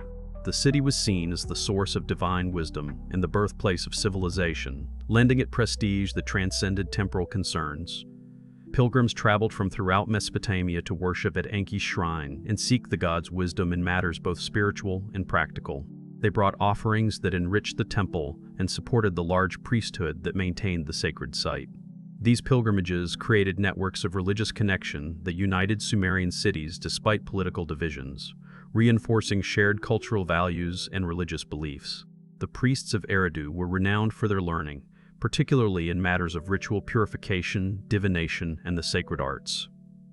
They maintained libraries of cuneiform tablets containing religious texts that preserved traditions dating back to prehistoric times.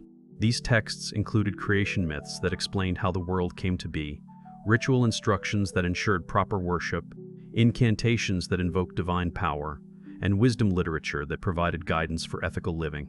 The preservation and transmission of these texts required not just literacy, but deep understanding of religious symbolism and theological concepts.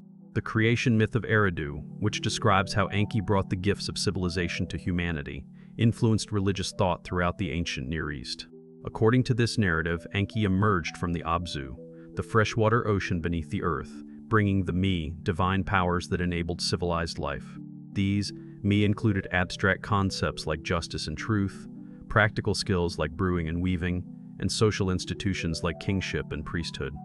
The myth established Enki as humanity's benefactor, a god who desired human progress and provided the tools necessary for civilization's development. Elements of this narrative appear in later traditions, including biblical accounts that may preserve echoes of these ancient Sumerian stories. The sacred precinct of Eridu was a world unto itself, separated from the mundane city by high walls that marked the boundary between sacred and profane space.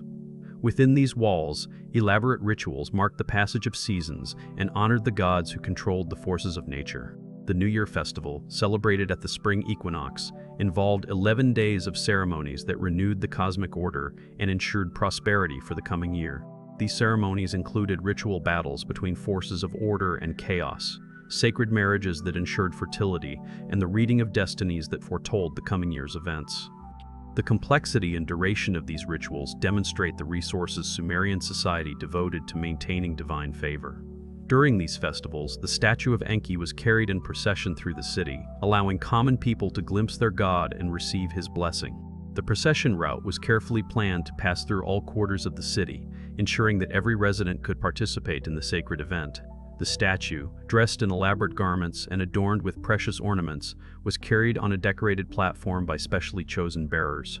Priests chanted hymns, musicians played sacred melodies, and dancers performed ritual movements that told mythological stories. Citizens lined the route, throwing flowers, burning incense, and calling out prayers and petitions to their god. Sacred dramas performed during festivals reenacted the myths of creation and the triumph of order over chaos.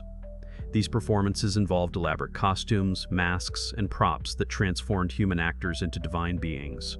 The audience was not merely entertained, but participated in cosmic events that renewed the world order. The blurring of boundaries between myth and reality, between performance and ritual, created powerful emotional experiences that reinforced religious beliefs and social cohesion. These dramatic traditions influenced later theatrical developments, establishing conventions of performance that would evolve into Greek drama and beyond. The relationship between these three great cities was complex and multifaceted, involving cooperation, competition, and occasional conflict that shaped the political landscape of ancient Sumer. They shared a common culture, language, and religious framework that created bonds of identity despite political divisions. Sumerian identity transcended city loyalty, with people recognizing themselves as part of a larger cultural community, even as they competed for resources and dominance. This dual identity, both local and regional, created dynamic tensions that drove innovation and cultural development. Trade routes connected the cities in networks of economic interdependence that made conflict costly and cooperation profitable. Caravans traveled regularly between cities, carrying not just goods but news, ideas, and innovations. The standardization of weights and measures across cities facilitated trade, while common legal principles enabled contracts between citizens of different cities. Merchants maintained agents in multiple cities, creating commercial networks that transcended political boundaries. This economic integration created stakeholders for peace, merchants and traders who profited from stability and suffered from conflict. Diplomatic marriages between royal families created political alliances that could shift with changing circumstances. Princesses from one city married princes from another, bringing dowries that might include territory, trade rights, or military support. These marriages created kinship networks that complicated political calculations, as rulers had to consider family obligations alongside state interests. The children of these marriages might have claims to multiple thrones, creating succession disputes that could either unite or divide cities. The personal relationships formed through these marriages sometimes moderated political conflicts, as rulers were reluctant to war against cities where sisters or daughters lived. Religious festivals brought people from all cities together in shared celebration, reinforcing cultural unity despite political divisions. The great festivals at Nippur, the religious center of Sumer, attracted delegations from all major cities. These gatherings provided opportunities for diplomatic negotiations, commercial deals, and cultural exchange.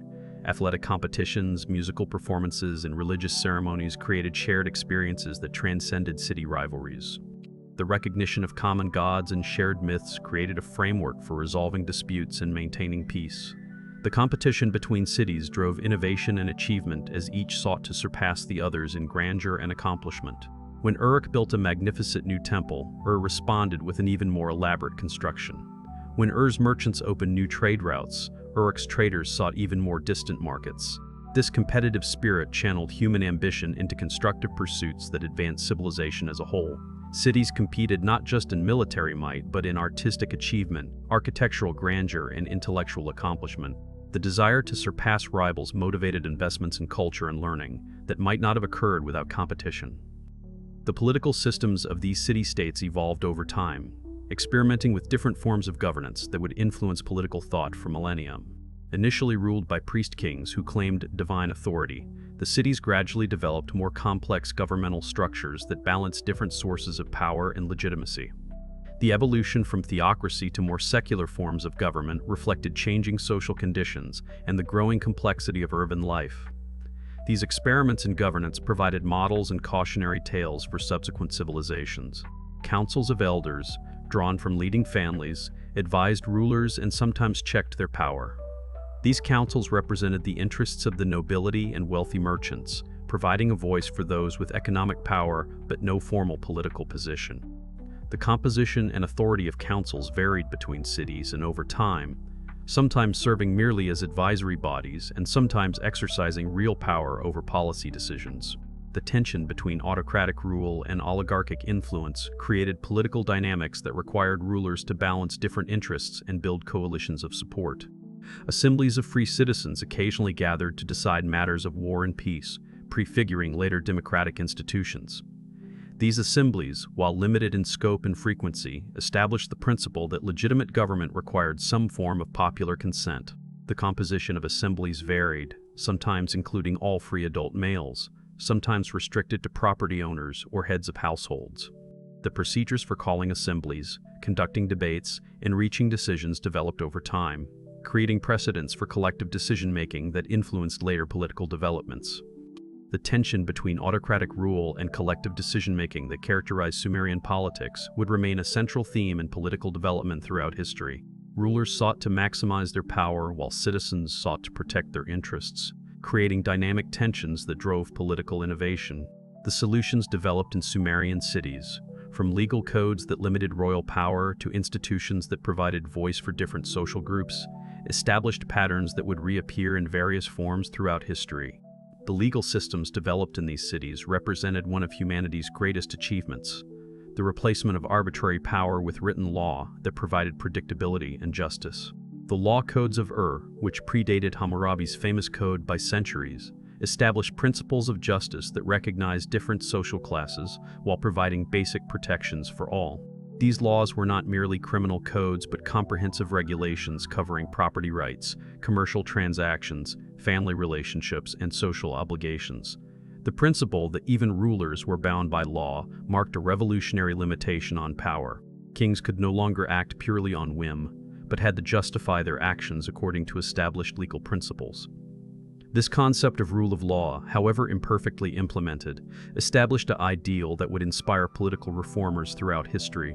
The publication of laws, inscribed on stone monuments placed in public spaces, meant that citizens could know their rights and obligations, reducing uncertainty and arbitrary treatment. The laws addressed practical problems of urban life with sophisticated understanding of human nature and social dynamics. Property laws established clear ownership rights and procedures for transfer, enabling complex commercial transactions and long-term investments. Contract laws specified requirements for valid agreements and remedies for breach, creating predictability in business relationships. Family laws regulated marriage, divorce, inheritance, and adoption, balancing individual rights with social stability. Criminal laws distinguished between intentional and accidental harm, establishing principles of proportionality in punishment. The innovations in mathematics and measurement that emerged from these urban centers revolutionized human ability to understand and manipulate the world. Sumerian mathematicians developed place value notation, allowing them to perform complex calculations with relative ease. This system, based on the number 60, enabled precise calculations for astronomy, engineering, and commerce. The choice of 60 as a base, while seeming arbitrary, proved remarkably useful due to its many factors, facilitating division and fraction manipulation. They created standardized units of measurement for length, area, volume, and weight that facilitated trade and engineering throughout the Baro region. The standardization process required not just technical definitions but political agreements between cities, demonstrating early international cooperation. These standards spread throughout the ancient Near East, creating common frameworks for economic and technical exchange. The precision of Sumerian measurements, with subdivisions allowing for fine distinctions, enabled quality control in manufacturing and accuracy in construction. Their division of the circle into 360 degrees and the hour into 60 minutes still structures our understanding of space and time. These divisions, originally based on astronomical observations and mathematical convenience, became so embedded in human thought that they seem natural rather than cultural constructs. The sexagesimal system's influence extends beyond obvious applications, appearing in our measurement of angles, geographic coordinates, and time intervals. This persistence demonstrates how fundamental innovations can shape human thought for millennia. The astronomical observations made from the temple towers of these cities laid the foundation for scientific astronomy and calendar systems. Sumerian astronomers tracked the movements of planets with remarkable accuracy, recording observations over centuries that revealed periodic patterns. They predicted eclipses, identified the zodiacal constellations, and developed a lunar calendar that synchronized religious festivals with celestial events. These achievements required not just observation but mathematical analysis as astronomers calculated periods, predicted positions, and recognized underlying regularities in apparently chaotic movements. The technological innovations that emerged from Sumerian workshops transformed daily life and economic productivity in ways that rippled outward through space and time. The potter's wheel, invented in Uruk around 3500 BCE, revolutionized ceramic production by enabling mass production of standardized vessels. This simple device demonstrated human ability to harness physical forces for practical purposes, applying principles of rotational momentum that would later be used in countless other applications. The spread of potter's wheel technology throughout Eurasia transformed food storage, cooking practices, and trade in ceramic goods. Metallurgy advanced dramatically in Sumerian cities as craftsmen learned to alloy copper with tin to create bronze, launching the Bronze Age that would define an era of human history. This discovery required precise knowledge of materials and temperatures, as well as access to tin, a relatively rare metal that had to be imported from distant sources. The development of bronze technology involved not just technical knowledge, but also organizational capabilities to secure raw materials, train specialists, and distribute products. Bronze tools and weapons provided advantages in agriculture and warfare that transformed social relationships and power structures. The invention and refinement of wheeled vehicles in Sumerian cities revolutionized transportation and warfare in ways that fundamentally altered human society. The earliest wheels were solid wooden discs attached to axles, heavy and inefficient but still superior to human or animal carrying capacity. Sumerian engineers quickly improved the design, creating spoked wheels that were lighter and stronger, enabling faster travel and heavier loads. They developed different types of vehicles for different purposes, from two-wheeled carts for speed to four-wheeled wagons for cargo. The infrastructure needed to support wheeled transport required unprecedented levels of social organization and investment in public works. The development of textile production in Sumerian cities created one of the world's first major industries, employing thousands of workers in complex production systems. The temples and palaces operated vast workshops where wool was cleaned, carded, spun, woven, dyed, and finished into products ranging from coarse cloth for common garments to elaborate textiles for elite consumption and religious use. The organization of textile production required sophisticated management systems to coordinate workflows, maintain quality standards, allocate resources, and distribute finished products. This industry demonstrated that mass production and quality control were not modern inventions, but ancient practices refined over millennia. The agricultural innovations that supported these urban centers were equally impressive, involving sophisticated understanding of soil, water, and plant biology. Sumerian farmers developed irrigation systems that included not just canals but also levees, dams, weirs, and reservoirs that controlled water flow with remarkable precision. They practiced crop rotation to maintain soil fertility, understood the nitrogen-fixing properties of legumes, and developed techniques for dealing with salinization that threatened agricultural productivity. They selected and bred plants for desired characteristics, creating improved varieties that produced higher yields and better nutrition. The animal husbandry practiced in Sumerian cities went far beyond simple domestication to include selective breeding for specific traits and sophisticated management systems. Sumerian farmers created specialized breeds of sheep for wool production, cattle for plowing, and donkeys for transportation, each optimized for its intended purpose.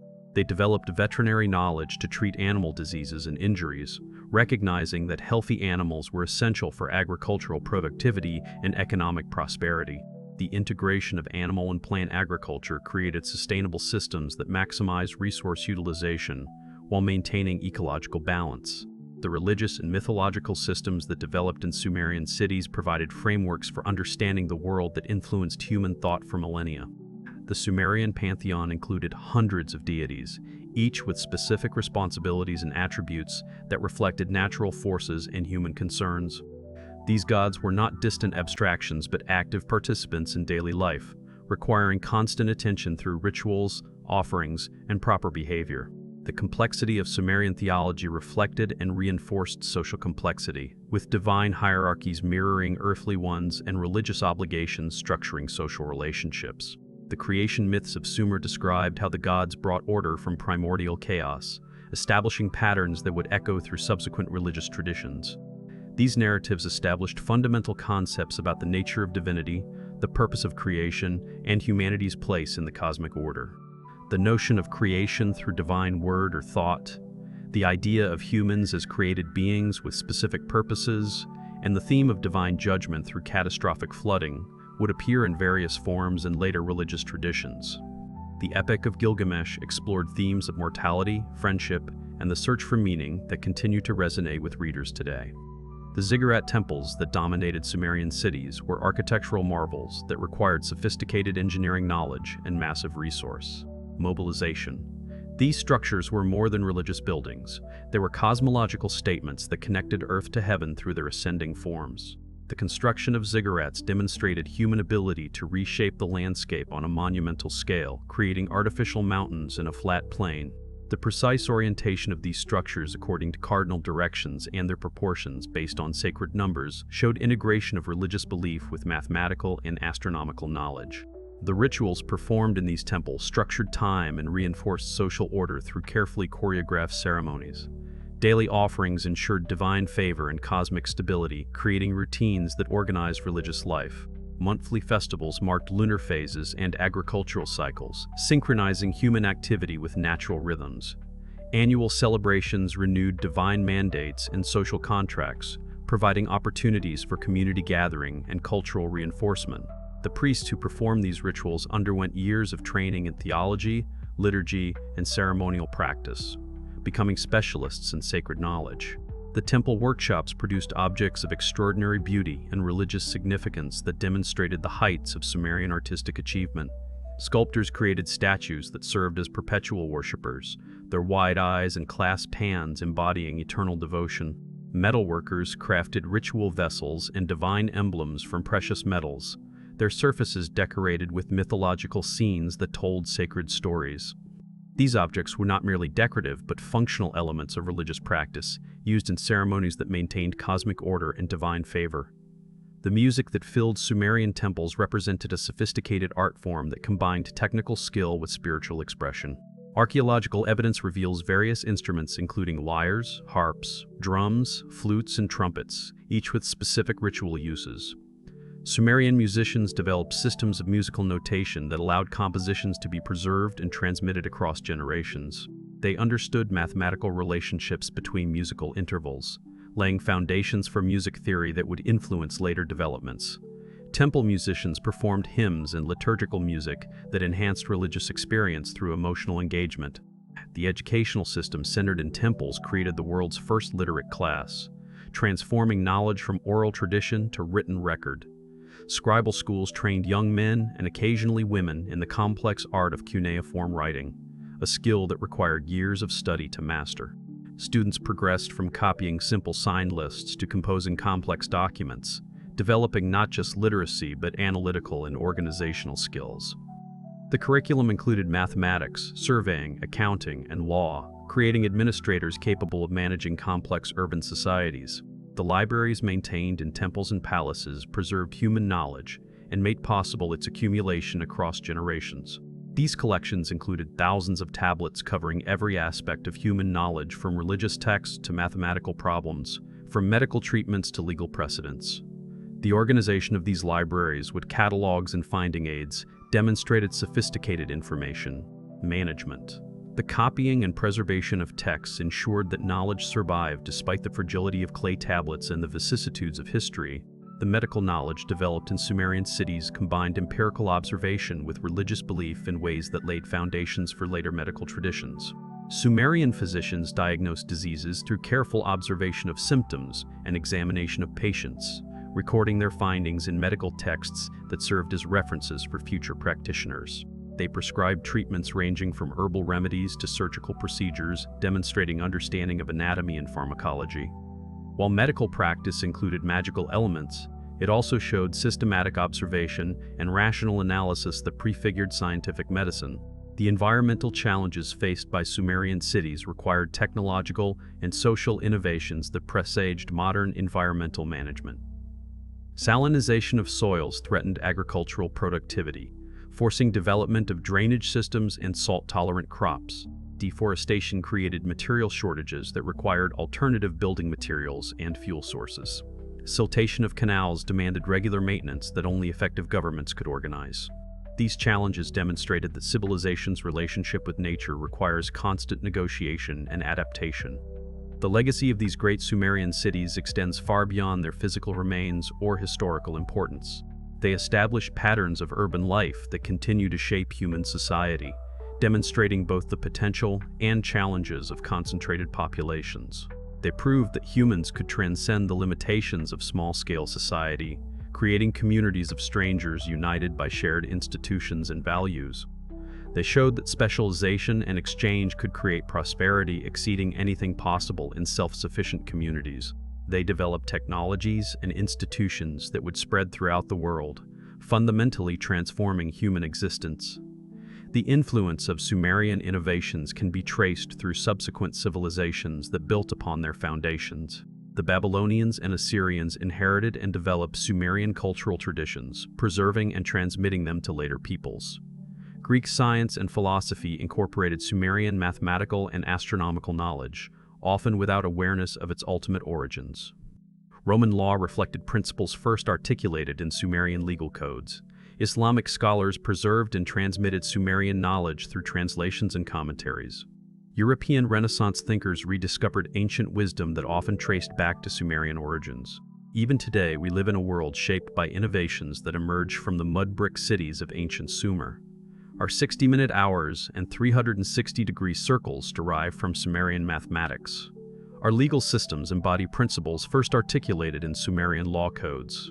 Our cities face challenges of governance, infrastructure, and social cohesion that Sumerians first confronted. Our global economy operates through financial instruments and commercial practices that Sumerian merchants pioneered. Our religious and philosophical traditions incorporate ideas and narratives that emerged from Sumerian temples. The story of Uruk, Ur, and Eridu is therefore not merely ancient history, but part of our living heritage. These cities represent humanity's first great experiment in civilization, an experiment that continues today in cities around the world. Their successes and failures provide lessons for contemporary urban societies facing similar challenges of sustainability, governance, and social cohesion. Their innovations remind us that human creativity and problem-solving ability can overcome seemingly insurmountable challenges. Their legacy demonstrates that what humans create can endure for millennia, influencing countless generations. As we face our own civilizational challenges, from climate change to technological disruption to social inequality, we can draw inspiration from these ancient pioneers who transformed human society through innovation, organization, and determination. They showed that humans can adapt to changing circumstances, develop new technologies and institutions, and create prosperity through cooperation. They proved that cities can be engines of innovation and culture, generating ideas and practices that transform entire civilizations. They demonstrated that human ambition, properly channeled, can achieve extraordinary things. The great cities of ancient Sumer stand as monuments to human achievement, reminding us that civilization is not inevitable, but must be actively created and maintained through collective effort. Their ruins speak across millennia, telling us that we are heirs to a great tradition of urban innovation that began on the Mesopotamian plain over 5,000 years ago. In understanding their story, we better understand our own, recognizing that the challenges and opportunities of urban life are not new, but part of the human experience since the dawn of civilization. The legacy of Uruk, Ur, and Eridu lives on in every city street, every legal contract, every mathematical calculation, and every moment that humans gather in urban communities to create something greater than themselves. The twilight of Sumerian civilization did not arrive suddenly like a thunderclap, but rather crept forward like shadows lengthening at sunset, a gradual dimming of the light that had illuminated the ancient world for over 2 millennia. The great cities that had pioneered urban life, invented writing, and established the foundations of mathematics and law would eventually fall silent. Their bustling streets emptied, their magnificent temples abandoned to the desert winds. Yet even in their decline, these remarkable settlements continued to shape history, their final centuries marked by desperate struggles for survival, remarkable cultural achievements, and the transmission of knowledge that would ensure their immortality in human memory. The story of Sumer's decline begins paradoxically with what appeared to be triumph. Around 2350 BCE, a new power emerged from the northern reaches of Mesopotamia. Sargon of Akkad, whose very name would become synonymous with conquest and empire, swept down upon the divided city-states of Sumer with an army unlike any the region had seen before. Where Sumerian armies relied heavily on tight formations of spearmen, Sargon introduced new tactics emphasizing mobility and the devastating power of composite bows. His forces moved like a storm across the landscape, taking city after city in rapid succession. Kish fell first, its ancient walls proving inadequate against Akkadian siege techniques. Uruk followed, despite the fierce resistance of its citizens who remembered their city's proud history of independence. Even mighty Ur, with its massive fortifications and professional garrison, could not withstand the Akkadian onslaught. Sargon's conquest represented more than a simple change of rulers. It marked the first time in recorded history that diverse city-states had been forcibly united into a true territorial empire. The Akkadian Empire stretched from the Persian Gulf to the Mediterranean Sea, encompassing not just the Sumerian heartland, but vast territories that had never before been under unified control. This political revolution brought profound changes to Sumerian society. The old system of independent city-states, each with its own patron deity and ruling dynasty, gave way to centralized imperial administration. Akkadian officials replaced local rulers, imperial garrisons occupied strategic points, and standardized laws superseded local customs. The Sumerian language, while still used for religious and literary purposes, began to give way to Akkadian in official documents and everyday speech. Yet Sumerian culture proved remarkably resilient even under foreign domination. The Akkadians, recognizing the sophistication of Sumerian civilization, adopted much of what they had conquered. Akkadian scribes learned cuneiform writing, adapting it to their Semitic language while preserving Sumerian literary works. Akkadian rulers portrayed themselves as legitimate heirs to Sumerian kingship, claiming the blessing of Sumerian gods and maintaining traditional religious practices. Sargon's grandson, Naram-Sin, even had himself deified in the Sumerian manner, commissioning monuments that showed him wearing the horned crown of divinity. This cultural synthesis created a hybrid civilization that combined Akkadian military and administrative prowess with Sumerian intellectual and artistic achievements. The Akkadian Empire's glory proved ephemeral, lasting barely 2 centuries before collapsing under the combined pressure of internal rebellion and external invasion. Around 2150 BCE, a people called the Gutians descended from the Zagros Mountains, taking advantage of the empire's weakness to overrun Mesopotamia. The Gutian period, lasting about a century, is remembered in Sumerian literature as a time of chaos and barbarism, though this may reflect the bias of later Sumerian writers. What is certain is that the Gutian invasion disrupted trade networks, damaged irrigation systems, and led to economic decline throughout the region. Many smaller Sumerian cities were abandoned during this period, their populations fleeing to larger, more defensible settlements or reverting to pastoral nomadism. The expulsion of the Gutians around 2100 BCE initiated what historians call the Sumerian Renaissance, or the Ur-III period, named after the third dynasty of Ur that dominated this era. Under kings like Ur-Nammu and his son Shulgi, Sumerian civilization experienced its final flowering. Ur-Nammu's law code, predating Hammurabi's more famous laws by 3 centuries, represents one of humanity's earliest attempts at systematic jurisprudence. Unlike later law codes that emphasized retributive justice, Ur-Nammu's laws often prescribed monetary compensation rather than physical punishment, suggesting a sophisticated understanding of social harmony and economic restitution. The code addressed everything from murder and theft to divorce and agricultural disputes, providing a fascinating window into daily life in ancient Sumer. The administrative achievements of the Ur-III period were equally remarkable. The state bureaucracy reached levels of complexity and efficiency that would not be equaled for centuries. Tens of thousands of cuneiform tablets from this period record everything from sheep shearing schedules to textile production quotas, revealing an economy managed with almost obsessive attention to detail. The city of Drehem functioned as a massive redistribution center, where livestock from across the empire were collected, recorded, and allocated to temples for sacrifice or to workshops for processing. This centralized economic planning, while impressive in its scope, may have ultimately contributed to the system's fragility, creating rigidities that prevented adaptation to changing circumstances. Cultural production during the Ur-III period reached unprecedented heights. The great literary works of Sumerian civilization were collected, standardized, and copied in scriptorial schools throughout the empire. The Epic of Gilgamesh received what may have been its definitive Sumerian version during this time, though it would later be translated and expanded in Akkadian. Hymns to gods and kings were composed with sophisticated poetic techniques including parallelism, repetition, and complex metaphorical structures. These works reveal a civilization engaged in deep philosophical reflection about mortality, justice, and humanity's relationship with the divine. The architectural ambitions of the Ur-III period matched its literary achievements. The great ziggurat of Ur, built by Ur-Nammu and completed by his successors, represented the culmination of centuries of architectural evolution. Rising over 100 feet above the plain in 3 massive terraces, faced with fired bricks and waterproofed with bitumen, it dominated the landscape for miles around. The structure's sophisticated drainage system, designed to prevent water damage from rare but torrential rains, demonstrates the builder's deep understanding of engineering principles. The ziggurat's precise orientation to cardinal directions and its mathematical proportions suggest it served not just as a religious monument, but as a cosmic symbol representing the ordered universe that Sumerian civilization sought to create and maintain.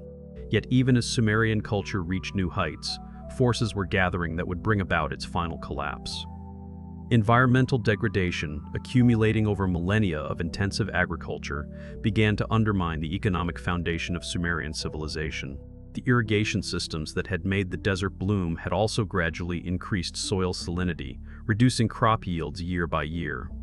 Ancient texts from the Ur-III period show a gradual shift from wheat cultivation to more salt-tolerant barley, a clear indicator of declining soil quality. Some fields had to be abandoned entirely, reverting to desert or becoming suitable only for grazing. This agricultural decline reduced the surplus necessary to support urban populations and maintain complex institutions. Climate change may have exacerbated these agricultural problems. Evidence from ancient lake levels and river deposits suggests that the period around 2000 BCE saw reduced rainfall and river flow in Mesopotamia. The combination of lower water supplies and increased soil salinity created a vicious cycle of agricultural decline. Food shortages led to social unrest, weakening the state's ability to maintain irrigation systems, which in turn led to further agricultural decline. Texts from the period speak of famine, high food prices, and rural populations abandoning their lands to seek sustenance in cities already struggling to feed their inhabitants. External military pressure intensified as Sumerian power waned. The Elamites from the eastern mountains launched increasingly bold raids into Mesopotamian territory, no longer deterred by Sumerian military might. From the western deserts came the Amorites, semi-nomadic peoples who had long traded with and occasionally raided Sumerian settlements.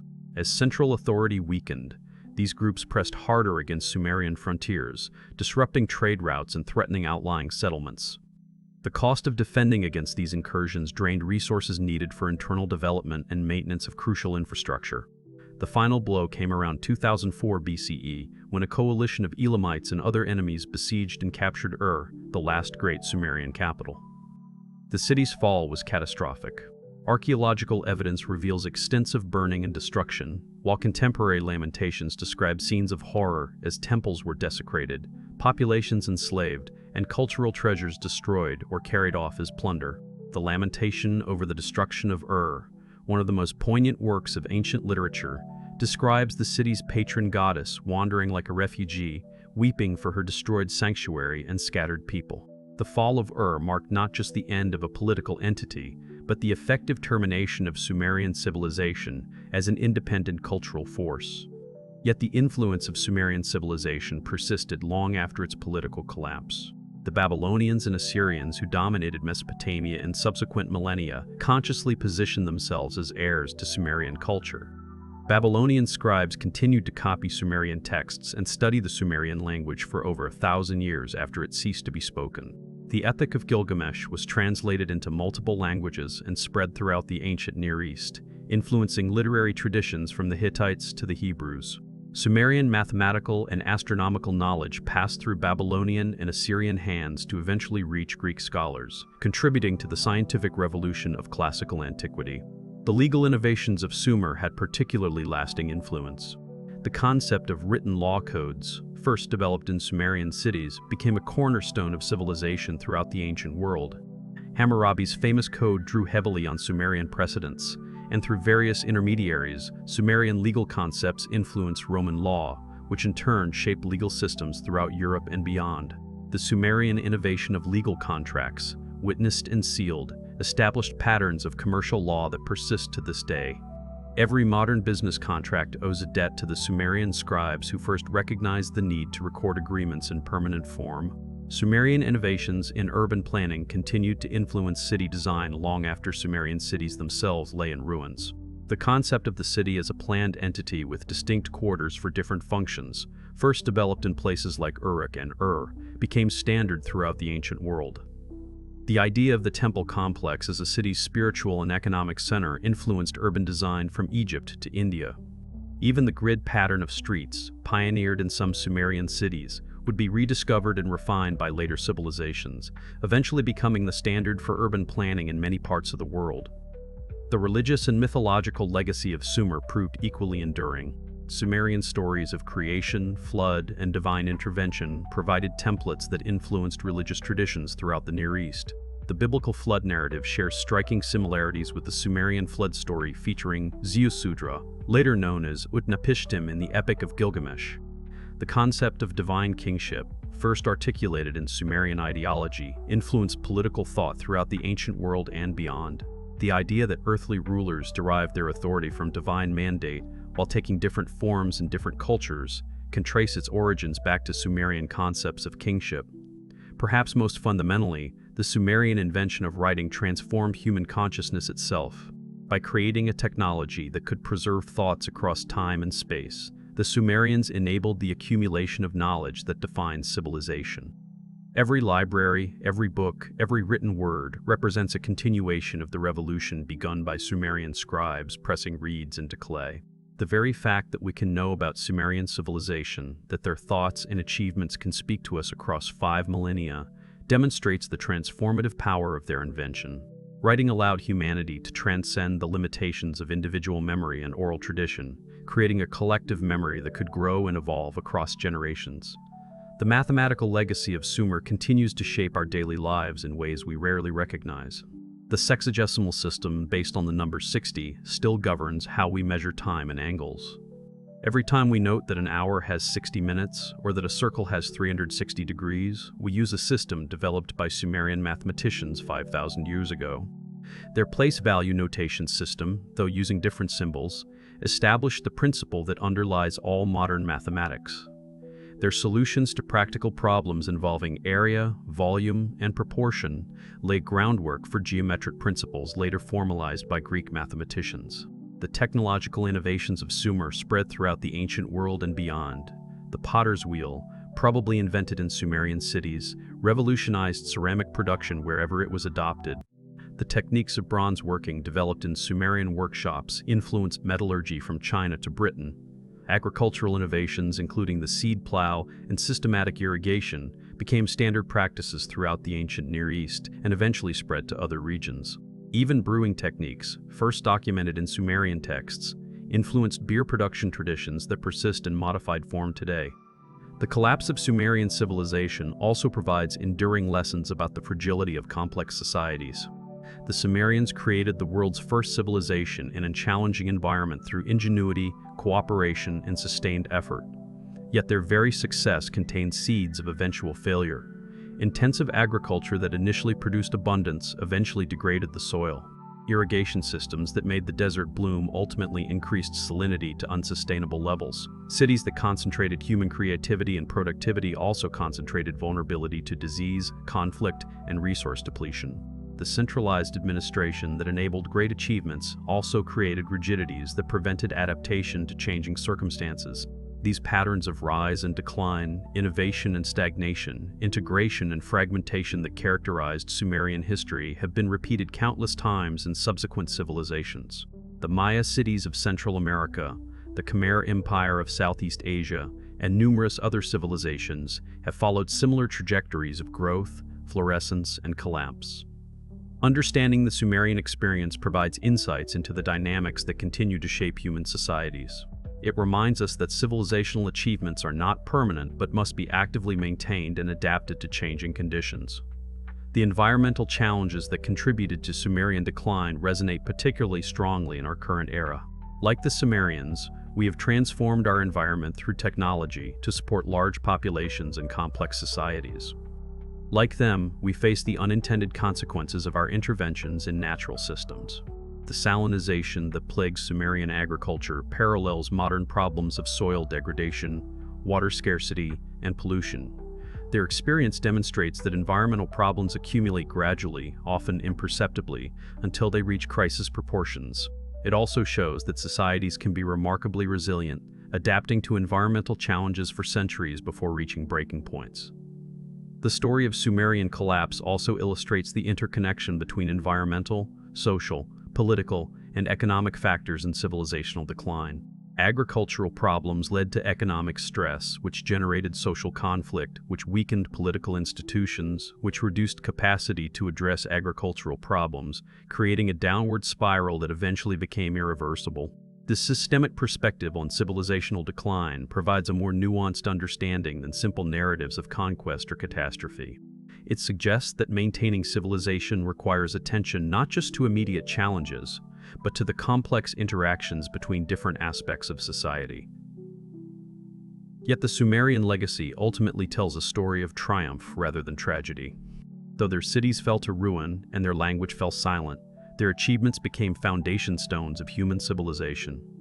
They showed that humans could transcend the limitations of hunter-gatherer existence to create complex societies capable of monumental achievements.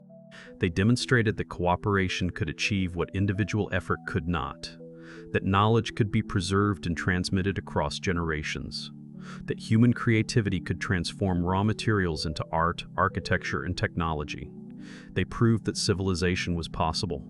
The rediscovery of Sumerian civilization in the 19th and 20th centuries has enriched our understanding of human history and potential. Excavations at sites like Uruk, and Eridu have revealed the sophistication of humanity's first urban civilization, challenging assumptions about primitive antiquity. The translation of Sumerian texts has given voice to people who lived 5,000 years ago, revealing their hopes, fears, beliefs, and daily concerns. We discover that they struggled with many of the same challenges we face, including how to govern fairly, how to distribute resources equitably, how to balance individual freedom with social order, how to live meaningfully in an uncertain world. The Sumerians also remind us of the continuity of human experience across vast spans of time. A Sumerian love poem expresses emotions instantly recognizable today. A student's complaint about difficult homework could have been written yesterday rather than 4,000 years ago. A merchant's concern about delayed shipments, a farmer's worry about weather, a parent's pride in a child's achievement all speak across millennia to remind us of our common humanity. This connection across time provides perspective on our own challenges and achievements, situating them within the longer story of human civilization. Modern Iraq, the heir to ancient Mesopotamia, maintains connections to its Sumerian past even as it struggles with contemporary challenges. Iraqi museums preserve Sumerian artifacts. Iraqi scholars study Sumerian texts, and Iraqi people take pride in their role as inheritors of humanity's first civilization. The ziggurat of partially reconstructed, stands as a monument not just to ancient achievement, but to the endurance of cultural memory. Even amid war and upheaval, efforts continue to preserve and study the Sumerian heritage, recognizing its importance not just to Iraq, but to all humanity. The influence of Sumerian civilization extends far beyond academic study or museum collections. Every child learning to write, every student studying mathematics, every person checking the time participates in traditions that began in ancient Sumer. Every city with its complex infrastructure, specialized occupations, and diverse population represents a continuation of the urban experiment begun in places like Uruk and Ur. Every legal contract, every legislative body, every judicial proceeding builds on foundations laid by Sumerian innovators. We live in a world profoundly shaped by achievements of people who lived 5 millennia ago in the land between the rivers. As we face our own civilizational challenges, from climate change to technological disruption to social inequality, we can draw both warnings and inspiration from the Sumerian experience. Their collapse warns us about the dangers of environmental degradation, the fragility of complex systems, and the need for adaptability in the face of change. Their achievements inspire us with evidence of human creativity, resilience, and capacity for cooperation. They remind us that previous generations faced seemingly insurmountable challenges and found ways forward, that human ingenuity can transform hostile environments into flourishing civilizations, that what seems impossible to one generation becomes routine to the next. The Sumerians invented civilization not once, but repeatedly, rebuilding after floods, invasions, and collapses, each time incorporating lessons from previous failures. Their persistence in the face of adversity, their commitment to preserving and transmitting knowledge, their faith in the possibility of progress despite setbacks, provide models for contemporary societies facing their own challenges. They show us that civilization is not an achievement but a process, not a destination but a journey that each generation must undertake anew. The legacy of Sumer also reminds us of the importance of cultural preservation and transmission. Much of what we know about Sumerian civilization comes from the efforts of Babylonian and Assyrian scribes who copied and preserved Sumerian texts long after Sumerian civilization itself had ended. Their recognition that this cultural heritage was worth preserving, even though it came from a conquered and vanished people, ensured that Sumerian achievements would influence subsequent generations. This example speaks to contemporary debates about cultural preservation, education, and the importance of maintaining connections to our collective past. Looking forward, the Sumerian experience suggests both possibilities and responsibilities for contemporary civilization. Their innovations in writing, mathematics, law, and urban organization provided tools that enabled subsequent civilizations to build on their foundations rather than starting anew. Our own innovations in science, technology, and social organization may similarly provide foundations for future civilizations we cannot imagine. This perspective implies a responsibility to consider not just immediate benefits but long-term consequences, to think not just about our own generation, but about those who will inherit what we create. The Sumerians also demonstrated that civilizational achievements require not just individual brilliance, but collective effort and institutional support. Their great innovations emerged from communities that valued learning, supported specialists, and created institutions to preserve and transmit knowledge. The scribal schools that trained generations of literate administrators, the temples that supported astronomical observation, the workshops that refined technological innovations all represent collective investments in civilizational advancement. This example remains relevant as contemporary societies debate investments in education, research, and cultural institutions.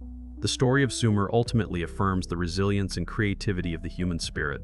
From unpromising beginnings in a challenging environment, they created marvels that still inspire wonder 5,000 years later. Through disasters and triumphs, conquests and liberations, abundance and famine, they maintained their commitment to building something greater than individual lives or immediate circumstances. Their cities may lie in ruins, but their legacy lives on in every aspect of civilized life. They gave us the tools, including writing, mathematics, and law, to build our own civilizations. They showed us that humans working together could achieve extraordinary things. As we stand at our own crossroads of history, facing challenges that seem as daunting as those that confronted the first city builders, we can take courage from their example. They faced the unknown with creativity and determination, transforming hostile environments into cradles of civilization. They developed technologies and institutions that enabled human flourishing on unprecedented scales. They created beauty and meaning in the midst of struggle and uncertainty. Most importantly, they began the great human conversation that continues today, the dialogue across generations that we call civilization. The ancient Sumerians speak to us still, their voices preserved in clay tablets that have survived 5 millennia. They tell us of their gods and kings, their loves and losses, their triumphs and failures. They share their knowledge of mathematics and astronomy, their insights into law and governance, their understanding of agriculture and technology. They remind us that we are part of a story that began long before us and will continue long after us, a story of human beings striving to create meaning and beauty in an often harsh and uncertain world. In conclusion, the civilization of ancient Sumer represents far more than a historical curiosity or academic subject. It represents the dawn of the human experiment in complex society, an experiment that continues today in every city, every school, every laboratory, every parliament, every court of law. The Sumerians gave us the tools of civilization, including writing, mathematics, law, and urban organization. But more importantly, they gave us proof that civilization was possible. They showed that humans could transcend the limitations of nature through culture, that cooperation could achieve what competition could not, that knowledge could accumulate across generations, that beauty and meaning could be created even in the harshest environments. Their legacy lives on, not in ruins and artifacts, but in the continuing human project of civilization. Every time we write, we use their invention. Every time we calculate, we apply principles they discovered. Every time we seek justice through law, we follow paths they pioneered. Every time we gather in cities to create, to trade, to govern, to celebrate, we participate in traditions that began in ancient Mesopotamia. The Sumerians may be gone, but their gifts to humanity endure, woven so deeply into the fabric of civilization that we rarely recognize their origin. The story of Sumer reminds us that civilizations rise and fall, but the achievements of human creativity and cooperation can transcend the mortality of particular societies.